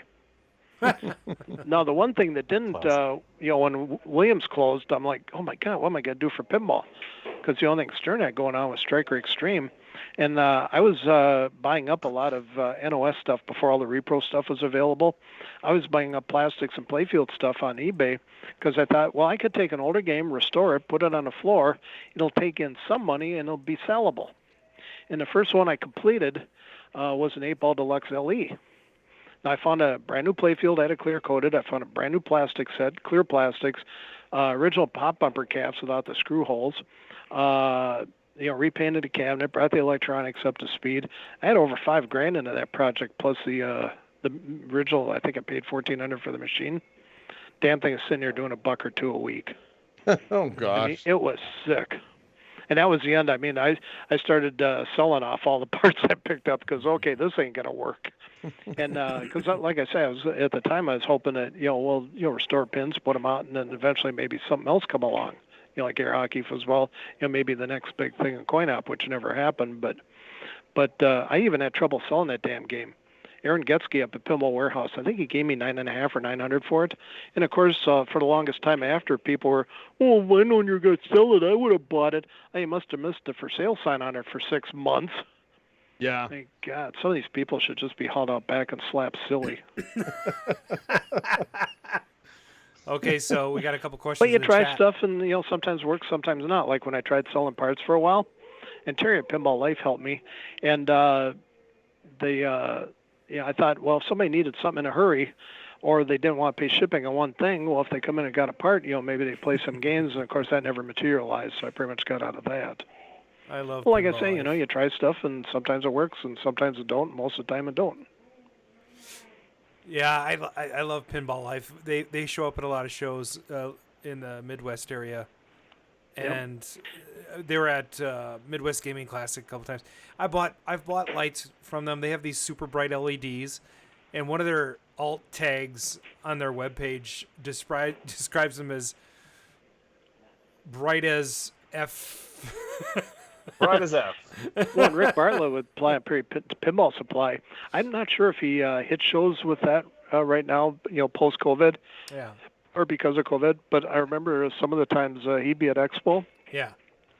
He'd have his laptop there, and you could order parts, and you get free shipping on them at the show. That's cool. Yeah, because it's impossible for any parts company to haul everything there. And see, like some of the like Pinball Resource and stuff quit doing shows. As time goes by, you run out of the rare stuff to sell. And how many flipper rebuild kits do you have to sell to pay for your transportation and room and food and stuff? Yeah. So it's easier to just sit home and figure a way for people to order them or give them free shipping or something. Sure. So one of the questions in the chat was that someone asserts that you were working with Jersey Jack Pinball, and they're wondering if you're working with Chicago Coin or if you just have relationships with all of the vendors. Well, not really. See the Chicago Gaming one, that started out, Rick approached me at Expo, and I'm trying to think. I never remember this stuff, and I didn't write it down. It's probably at least 10 years ago, maybe 12 years ago. Rick's got had the Bay Area Amusement, and he had the Bay Area Amusement website, and he had a tech thing on there, and he asked me if I'd help him with it. And I'm like, yeah, sure, why not?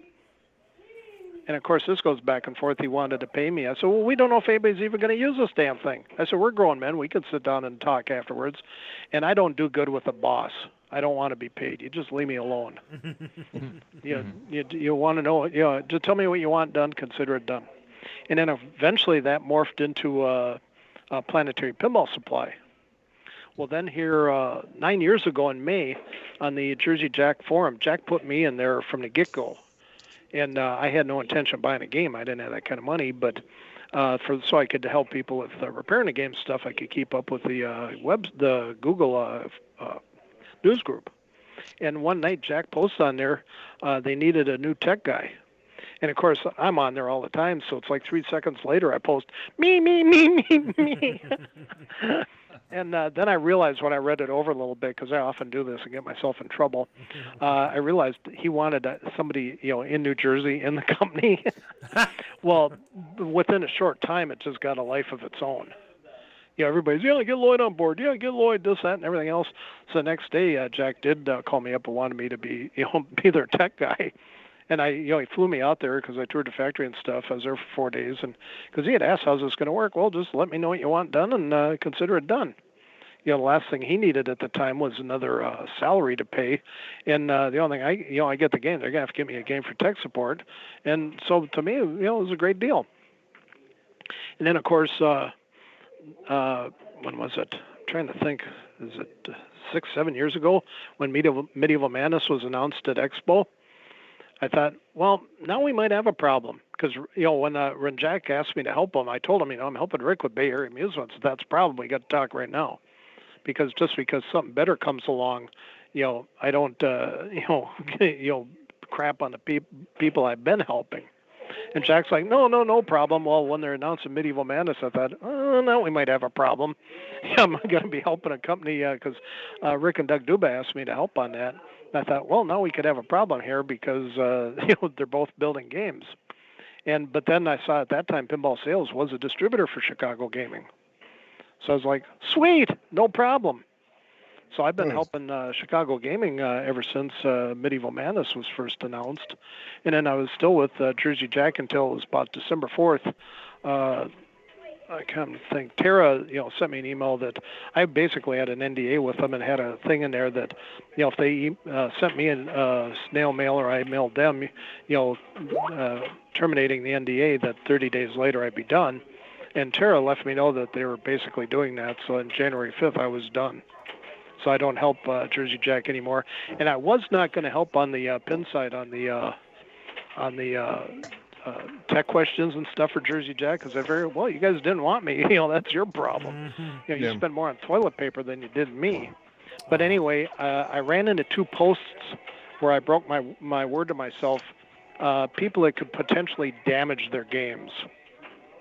And I don't really care about JJP at that point, but I do care about people.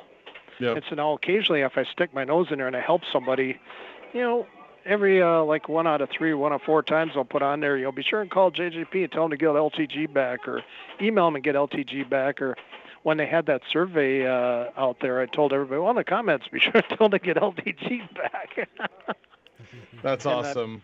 And I don't know when they got mad, if it was about that or something else, but when the credits rolled by on Toy Story, I was always the last name on the credit list. I'm not on there anymore. There's a quick question in the chat. Billy Seven said to ask about rifle sport. Yep, well, that was my dad's arcade. My dad, when he came out of World War II, he went to work for an operator by the name of Charlie Swan.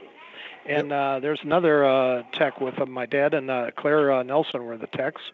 And Charlie sold him, both of them together, 1/3 of his route. And I don't remember what happened. I know he had an untimely death. He was young. He was like 42. And his wife was going to sell the route. Well, she didn't know that her husband had already sold 1/3 of it.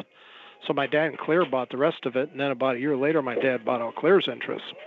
Well, in the early, about 60, 61 there, 62, when the freeways went through, like any small operators, you probably got 20, 25 locations. And you got 5 that are paying for everything, and you got 5 you should dump. Well, his top 10 locations, the freeways took out. Oh. So that's when he bought the rifle sport one. It was on 8th and Hennepin. And he had that until summer of 1970 when his lease was up. And he lost the guy that owned the Poodle next door in the Anthony Hotel did not renew his lease. So that's when he originally was going to move down to the Greetings Unlimited building on 10th and Hennepin. But the alderman in that ward wouldn't let an arcade in. He said, I wouldn't fight you in any other ward, but he didn't want it in his ward. Well, that's when he moved upstairs on 6th and Hennepin.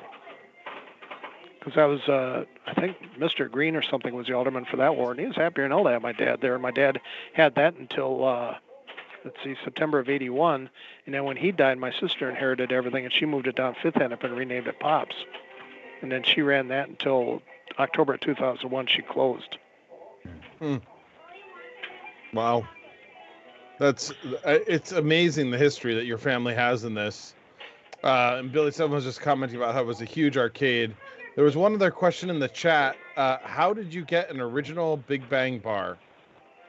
Well, there's an ad on Mr. Pinball Classifieds, and David Rose, he worked for Capcom, which then he went to work for Lodan Electronics.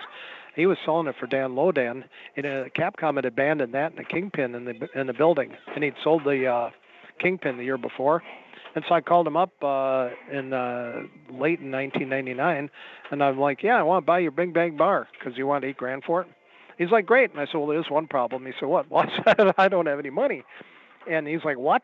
And the thing is, I've been in a lot of hobbies and different stuff, and a lot of these guys are rich. A lot of deals, they ain't looking for money. They're looking for something. And I said, well, if the guy that owns it, if he's looking for something, maybe I could find it. Well, no, he wanted money. So I had a Nazi German soldier collection. The Nazi, brats played with Nazi toys. And, of course, after the war, most was destroyed or, there weren't going to be any memorials or anything. So, you find a soldier here, you find a soldier there. You could buy them down at Kresge's until 38 when we quit trade with Germany. And I'd sold that and some other stuff, and I raised the money. And my friend Marlo Koch and I drove down, 2000, January 3rd to get it. Of course, then we had to hang around wait because nobody wanted to turn their computers on because of the Y2K bug. But, oh, my gosh.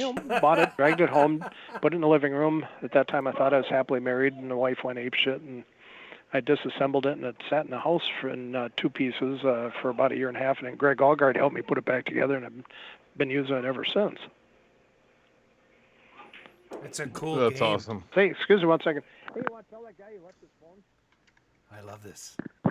The guy was playing pinball, and he found a free game on a game, and then, of course, he plays a free game, leaves with his kid, and then he leaves his damn phone here. Yeah, oh, boy. It's a good trade. Anyway, that's how I got the Big Bang Bar. I also owned part of a Kingpin that got ultimately got sold, but that was my favorite all-time game. And as far as what's here, I like Attack from Mars, but my all-time favorite was Capcom's Kingpin. But the last one of them things sold for like $64,000. Even if I had the money, that ain't happening. Oh my God! Yeah, an original Kingpin. Yeah, wasn't somebody redoing Kingpin at one point? Well, Circus Maximus is, and I'm not sure where they're at on that. They had one that they've shown at some of the shows and stuff, and it seems to stagnate. There hasn't been any new information for a couple of years. But they had a Big Bang Bar, but they had the big LCD in it, and they had their boards under the play field, and they were going to do more programming and stuff on it, but as far as actually producing it and everything else, I'm not sure where they're at on it. Well, I will say, as somebody who is trying to produce a game, it looks a lot easier than it is when you get the nuts and bolts start getting together. So I mean, it's been a slog for the last 6 months to get our stuff moving. Yep. Well, a lot of people don't realize this. I mean, that's why quite a few of the different people that have tried have gone under. Some of their own doing, some not. Jack fell on hard times. That's when Leonard Abess bought in on it. Stern brought in investors, and these were established companies. Yep. I would hate to imagine starting from the ground up. I mean, somebody said that, if you want to know how to make $1 million in pinball, start with $1 billion. Yeah, I'll tell you. Well, it's been a fun year. We've learned a lot, and it's not pinball. I mean, we're 2 motors, 2 joysticks, and a controller board. It's not as nearly as many components as pinball. Yep. So I will say my business partner 2 times has said, what about redoing an old pinball? And I'm just like, no. Oh my God. Oh No. my God. Well, even on the spooky video, the sections in the back, when they'd asked me a couple things, what did you think when you heard that Chuck was going to be building pinball machines? I'm like, what was so stupid that morning that you thought this was a good idea? Yeah. No. It's, it really is incredible how many, you look at how many parts are on any given machine. The fact that they're working at any given time seems almost like an impossible task because you've got hundreds of parts that are going together. So a lot of respect for the people who design and build them. Oh yeah, and even just the software alone, all the testing and stuff. That when you turn the game on, that not all the solenoids lock on and burn up or anything. And I mean, it's an amazing what they do accomplish. And a lot of them, take nothing away from Charlie was spooky. He was living on macaroni and cheese until the Texas Pinball Festival one year, and that's where he took off. That's why he said he'll always be loyal to that show. He will always be there because that's when the sales started coming in. 1 here, 2 there, 4 there, and stuff. And like Jerry Stellenberg too. I mean, the guy's an engineer, and he's had a lot of different ideas, but he's been slugging along really hard to accomplish something, and he's built some amazing games. Yeah. And of course, I look at where Chicago gaming's going. I've heard different names bounced around there. Now I know Dennis Nordman. He kind of goes from company to company to company. He's with American Pinball now, but he started a game with them, and he will finish it.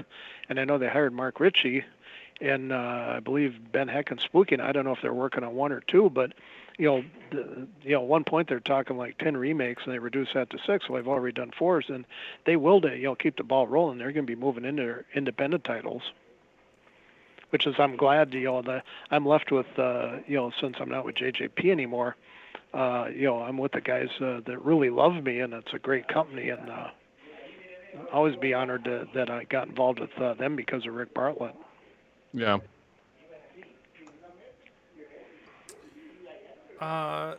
Total nuclear annihilation. Yeah, Scott Dancy's game. Tell you the truth, I've seen it at shows. I've not played one. I know a lot of people love it, and one thing too, I know Spooky's got their cult following too.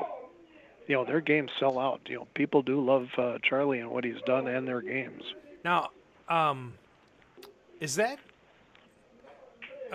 So Ben Heck's involved with this company, right? Well, he was in on the early days, and then he wasn't with them, and now I believe he's back with them too. Okay. I just wonder. It's kind of hard to keep track of everything, and I don't really go out of my way. It's just if I stumble across on Pinside or Facebook or something. For some reason, total nuclear annihilation reminds me of the Dolly Parton playfield. Oh, you broke up there. I couldn't hear the last part. I couldn't hear you there. The total annihilation reminds me of the Dolly Parton pinball. Dolly Parton pinball, really? Yeah. That's it has interesting. That same shoot and everything. I haven't reviewed Dolly Parton pinball in a while, so. I think it was a ballet machine. Yep. Yeah, well, the one thing too, like on a pinball machine, is only about 30% of the crap that you can change to make the next game. So you do start seeing some similarities. Sure. Yeah. Like Lord of the Rings. You stretch it out. You got a little bit. You got Spider-Man. Right. Yeah. And the same thing like No Fear. You cut a fourth off the back and stretch it forward. You got Spider-Man. Yeah. Hey, I've got a question. What was your opinion on NBA Fast Break and the head-to-head play? Oh, damn. When they were coming up for sale dirt cheap, you could get a brand new board set for nothing. Oh, wow. Huh. I don't know if that's Mark still like that. Mark has two of them. I do. I hooked them up and I play head-to-head with my wife. Yeah, I don't know that I ever played it, and I never played a paired set, but there was a lot of games like that, and Demolition Man and Judge Dredd and stuff. Well, especially when Namco, their arcades got rid of the Slugfest for $200 a piece. Man, they all got cut up for the boards. Oh. Damn. You got a $500 board set in there at that time. Right, exactly. Yeah. I love Slugfest too. I don't know. Actually, question for you. What do you think about Godzilla? I wish I had money. I'd like to have a Godzilla Premium. I just don't have the money for it. So, and there's nothing I really want to sell or anything to get it. I was thinking of doing a trade. I really thought Toy Story was going to be, if Pat is, and I don't know if he is or not. There was rumor at one time he might leave JJP, and he was running it. And I really thought if Toy Story is his last pin, I really thought he's going to really knock one out of the park. Because he has built some really, really, really great games, whether you love them or not.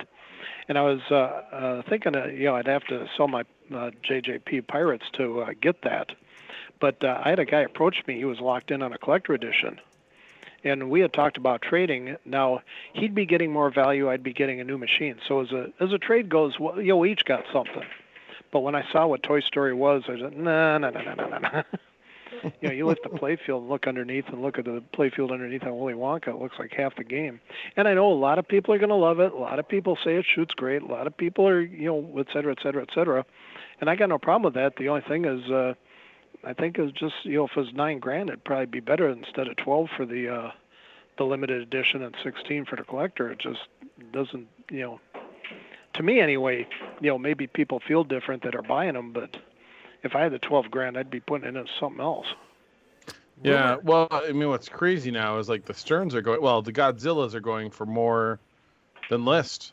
I mean, people are flipping them over for quite a increase. So it's pretty crazy. The funny thing was, I had a guy kind of nose around a little bit. I had a couple offers, two to trade my Pirates of the Caribbean, my Jersey Jack one, but it was ridiculous offers. I'd be like trading a $20,000 plus game for $10,000 worth of game. But I did have one person was inquiring if I'd be interested in a Toy Story LE and a Godzilla Premium. But then he just kind of disappeared. But I thought, that wouldn't be a bad trade. No, that would be an interesting one. So now you make it. Well, I love Keith Elwin. And his Archer became Iron Maiden. On my list of games to get, if I sold the Attack from Mars, I was considering Iron Maiden until I played it at Expo. And I suck at pinball, and I was on that damn thing for half an hour.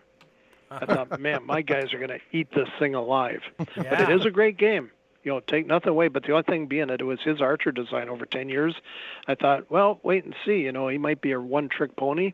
And he has made some damn fine games. I think the Jurassic Park is Stern's best interaction at gameplay and video. I forget the other one he did offhand, too. I really like Jurassic Park. Yeah. It's a great game. A lot of fun. And like I said, I think it's best interaction. And Godzilla, the premium at least, that is a super game. Like I say, I wished I had one. There's features on that. I mean, my favorite thing is when that ball comes down on the left side and it turns that magnetic post on and it kind of just slingshots around it and fires back up. I mean, it just that right there completely messes up my rhythm, and I love it. I mean, I saw that and I'm like, that's brilliant, and I hate you and I love you at the same time. Now, I've not had the chance to play one, but I have watched the videos, and like I say, and I love Keith Elwin is not a one-trick pony. He is a great designer, and he's going to be building more great games. But I think he really outshone himself on Godzilla. That's cool. I haven't. And the seen same with Eric Munier with Jersey Jack Pinball. Thought that with Pirates, okay, it might be a one-trick pony. But when you look at what he did with Guns N' Roses, we'll probably never see another pin like that, where Slash is in and out of the factory for 2 years, helping out and stuff. And like Eric wanted that the Beatles Live and Let Die in there, and he couldn't get it. And Slash was like, well, Paul's a friend of mine, calls him up. They had it the next day. I mean, nothing against JJP, but I think I don't think we're ever going to see a game like that that's been worked on for 2 years and people directly involved with it and stuff. Someone in the chat is asserting... Yeah, the only thing whenever the next Chicago Gaming comes in, because now that I'm not with JJP, they've taken over the front row, except for Willy Wonka. And when the next Chicago Gaming game comes in, then Doctor Who goes in the back and Willy Wonka goes over there. I'd like to get one of those Stern Pinball Alley signs for above the JJP row. Let me know when you want to get rid of your Doctor Who. Well, that one isn't mine. That one's I'm storing that in the Whodunit for Two Brothers. Okay. They had their pinball in one of their rooms in the house, and the one's wife come up pregnant, so they lost their pinball room. That was going to be the nursery, and they didn't have any climate-controlled storage, and they asked me about putting it here. Oh, well, that's nice. That sounds fair. Yeah. Well, they both get. I mean, they can play it for free if they want when they come in. Of course. Yeah. I maintain the game for them, and I get the coin drop. That's nice. Nice. I've done that several times through the years. Now, I had one guy approach me one time. He had 10 games, and rather than put them in storage, he wanted to put them in here. And he was explaining he could come in once a week, clean them, do this, that, and everything else. When I told him that, I get the 100% coin drop, never heard from him again. Well, it's like somebody had suggested to me when Steve's 24 was coming out that I should have an operator put one in here. And I pointed out that it ain't happening. I said, I couldn't afford to buy it, and operators at that time weren't buying pinball machines. And I said, worse, what if it's a 50-50 split? And say I have a $100 day and there's $30 in that. I just turn my $100 day into an $85 day. Or worse, what if they want a $30 a day guarantee to put it here and there's nothing in it? I just turn my $100 day into a $70 day. Yeah. No, we ain't having other people getting a cut of this. Yeah. It just the mathematics aren't there. I like the one guy, I won't mention names, but on the Twin City, on the Minnesota Pinball page on Facebook, I don't remember what, it's a few years ago, Stern Pin, he posted on there, and I don't know why he singled me out. Lloyd, you should get that. I guarantee it'll pay for itself in 1 year. And I'm like, yeah, right, after a month, nobody's going to be playing it here. But anyway, I posted on there, well, I'll tell you what, you buy it, you put it here, you track the audits, because on Spike 1 and Spike 2, the total plays you can't delete. I said at the end of 1 year, if it took in what it cost or more, I'll give you all the money and I'll give you the game. You can sell the used game and you could really make out on this. Or at the end of the year, if it didn't take in what it cost in a year, I keep the game, I keep the money. Yeah, he never responded to that, so I guess he wasn't. I guess he wasn't really faithful on betting that it'd pay for itself in a year. Oh, I've got 4 gems that I could store at your place. Yeah. Well, the trouble is right now I don't have room. So one of the chatters asserts is saying that did you have the Bill Paxton?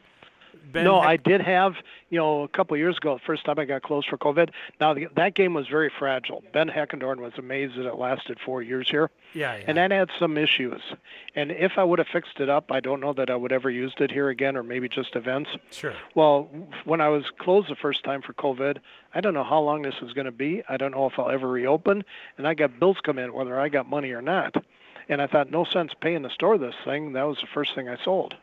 So you and actually. Then the second time I closed, I put my Stern Pirates and my Stern Wheel of Fortune on Craigslist, and a Wheel of Fortune sold almost instantly. Okay. But I generally don't sell games, but that was $8, please.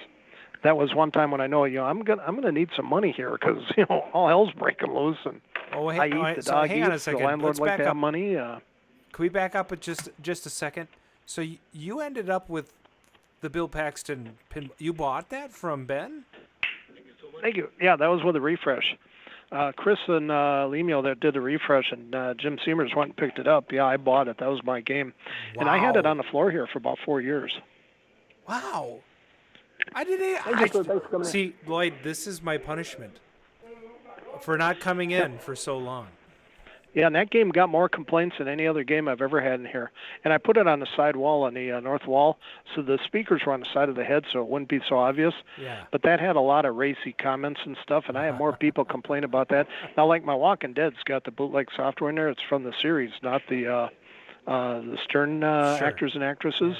Yeah. And that is way worse than anything else I've ever had in here through the years. Nobody's ever complained about Walking Dead. But there was hardly a week went by it somebody wasn't bitching about poor old Bill. Oh, my God. That's so awesome that you got to own it for a while. Yep, and use them, and he went on to better things. But like I say, had I rejuvenated them, at some point, I doubt I would ever used it on the floor again. So. Sure.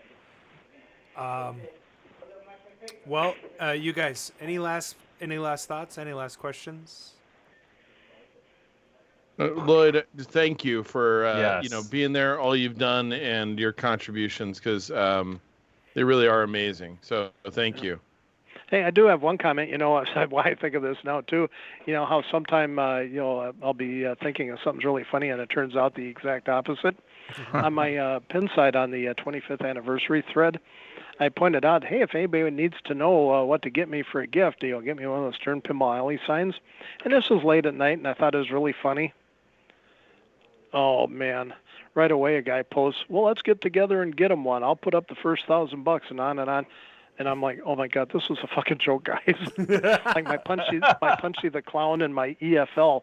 This is a running gag now, is to put a Stern Pinball Alley sign above the JJP games for obvious reasons.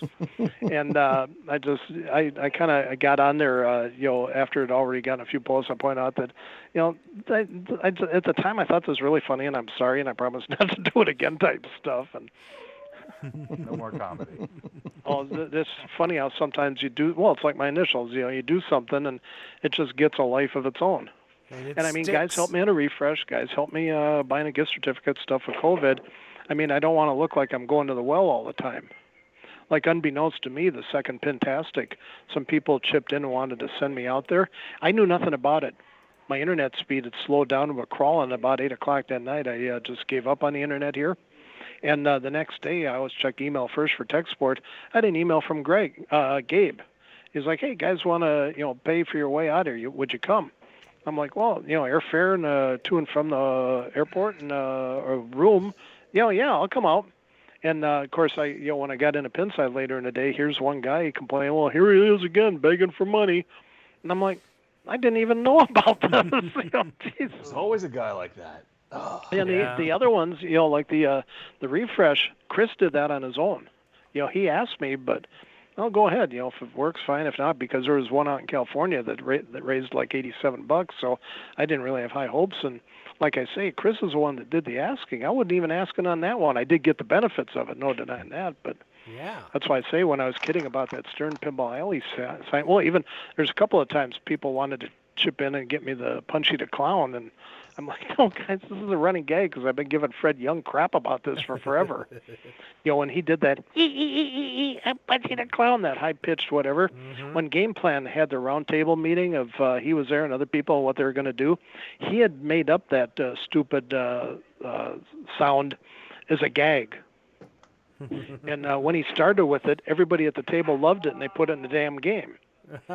So for the next decade or so at the expo, I'm giving Fred Young crap about that, and that's where I never wanted to punch a clown here. It just became one of the weird things that kind of got a life of its own. And the same with the EFL, there's only one guy that figured out what game that is. And I pointed out, it's been mentioned on Rec Games Pinball by me 14 times, gold dig. But again, it's not that I want one here. It's just that one of those running on gags at the time. And sometimes late at night and after you've dealt with a bunch of morons and had a hard day, and then you do the tech support stuff and got some weird stuff going on there. About 11 o'clock at night, you start 10 o'clock at night, you start getting a little punchy. And you think, at the time, boy, this is funny. And the next day you realize that, oh boy, did this backfire huge. Well, it also goes to show that there's a number of people that appreciate you. So, well, thank you. And if they can't take the joke, then they might as well buy you something. So no. Yes. Well, in fact, because I had a guy approach me, he had put together a group of people who wanted to sponsor my anniversary party, and man, I was ready to kill him. Something like there's people that brought in pop and snacks and stuff to the pinball circuses and stuff. Yeah. The anniversary party has always been on me, totally on me. I'm thanking the customers that got me this far. Sure. And so when I found out that this guy was approaching people, no, don't do that. That's so awesome, 50 years. Okay, Lloyd, you got to stick with us. We do this outro thing, so we're going to, play a little music, then, do our thing. And then stick with us. We're going to give you a proper send-off before we hang up on you. Okay. So everybody in the chat, thanks for tuning in tonight and listening to the double R's. That's Arcade Radio. And thanks for tuning in. Yeah. Check out our website, arcaderadio.com. That's arcaderadio.com for all of our social media and swag links. Soch. Call and leave comments just like Bobby Z. Well, not just like Bobby Z, but you can call and leave comments at 612-548-GAME. That's 4263. Or if you want, pick up some Arcade Radio swag over at teespring.com or spring.com/arcade radio. Or consider maybe supporting us on Patreon or something. Or just send a check to Mark. He likes money. Yeah, nice. Hey, subscribe to the Twitch channel. Follow us and click on that notification bell so you will know when we're streaming live. That's twitch.com/arcade radio. And if you like what you're hearing, drop us a 5-star review on Anchor, iTunes, Spotify, or wherever you consume our podcast. Go do it now. That's going to be for tonight's show. In 2 weeks, the season finale of Season 6. That just means we're going to have a little break, and then we'll be back for Season 7 if we all want to do this again. Lloyd, thanks for being on the show. Everybody, we'll see you in a couple weeks. And here we go. I think we lost Lloyd. I just heard a click. Me too.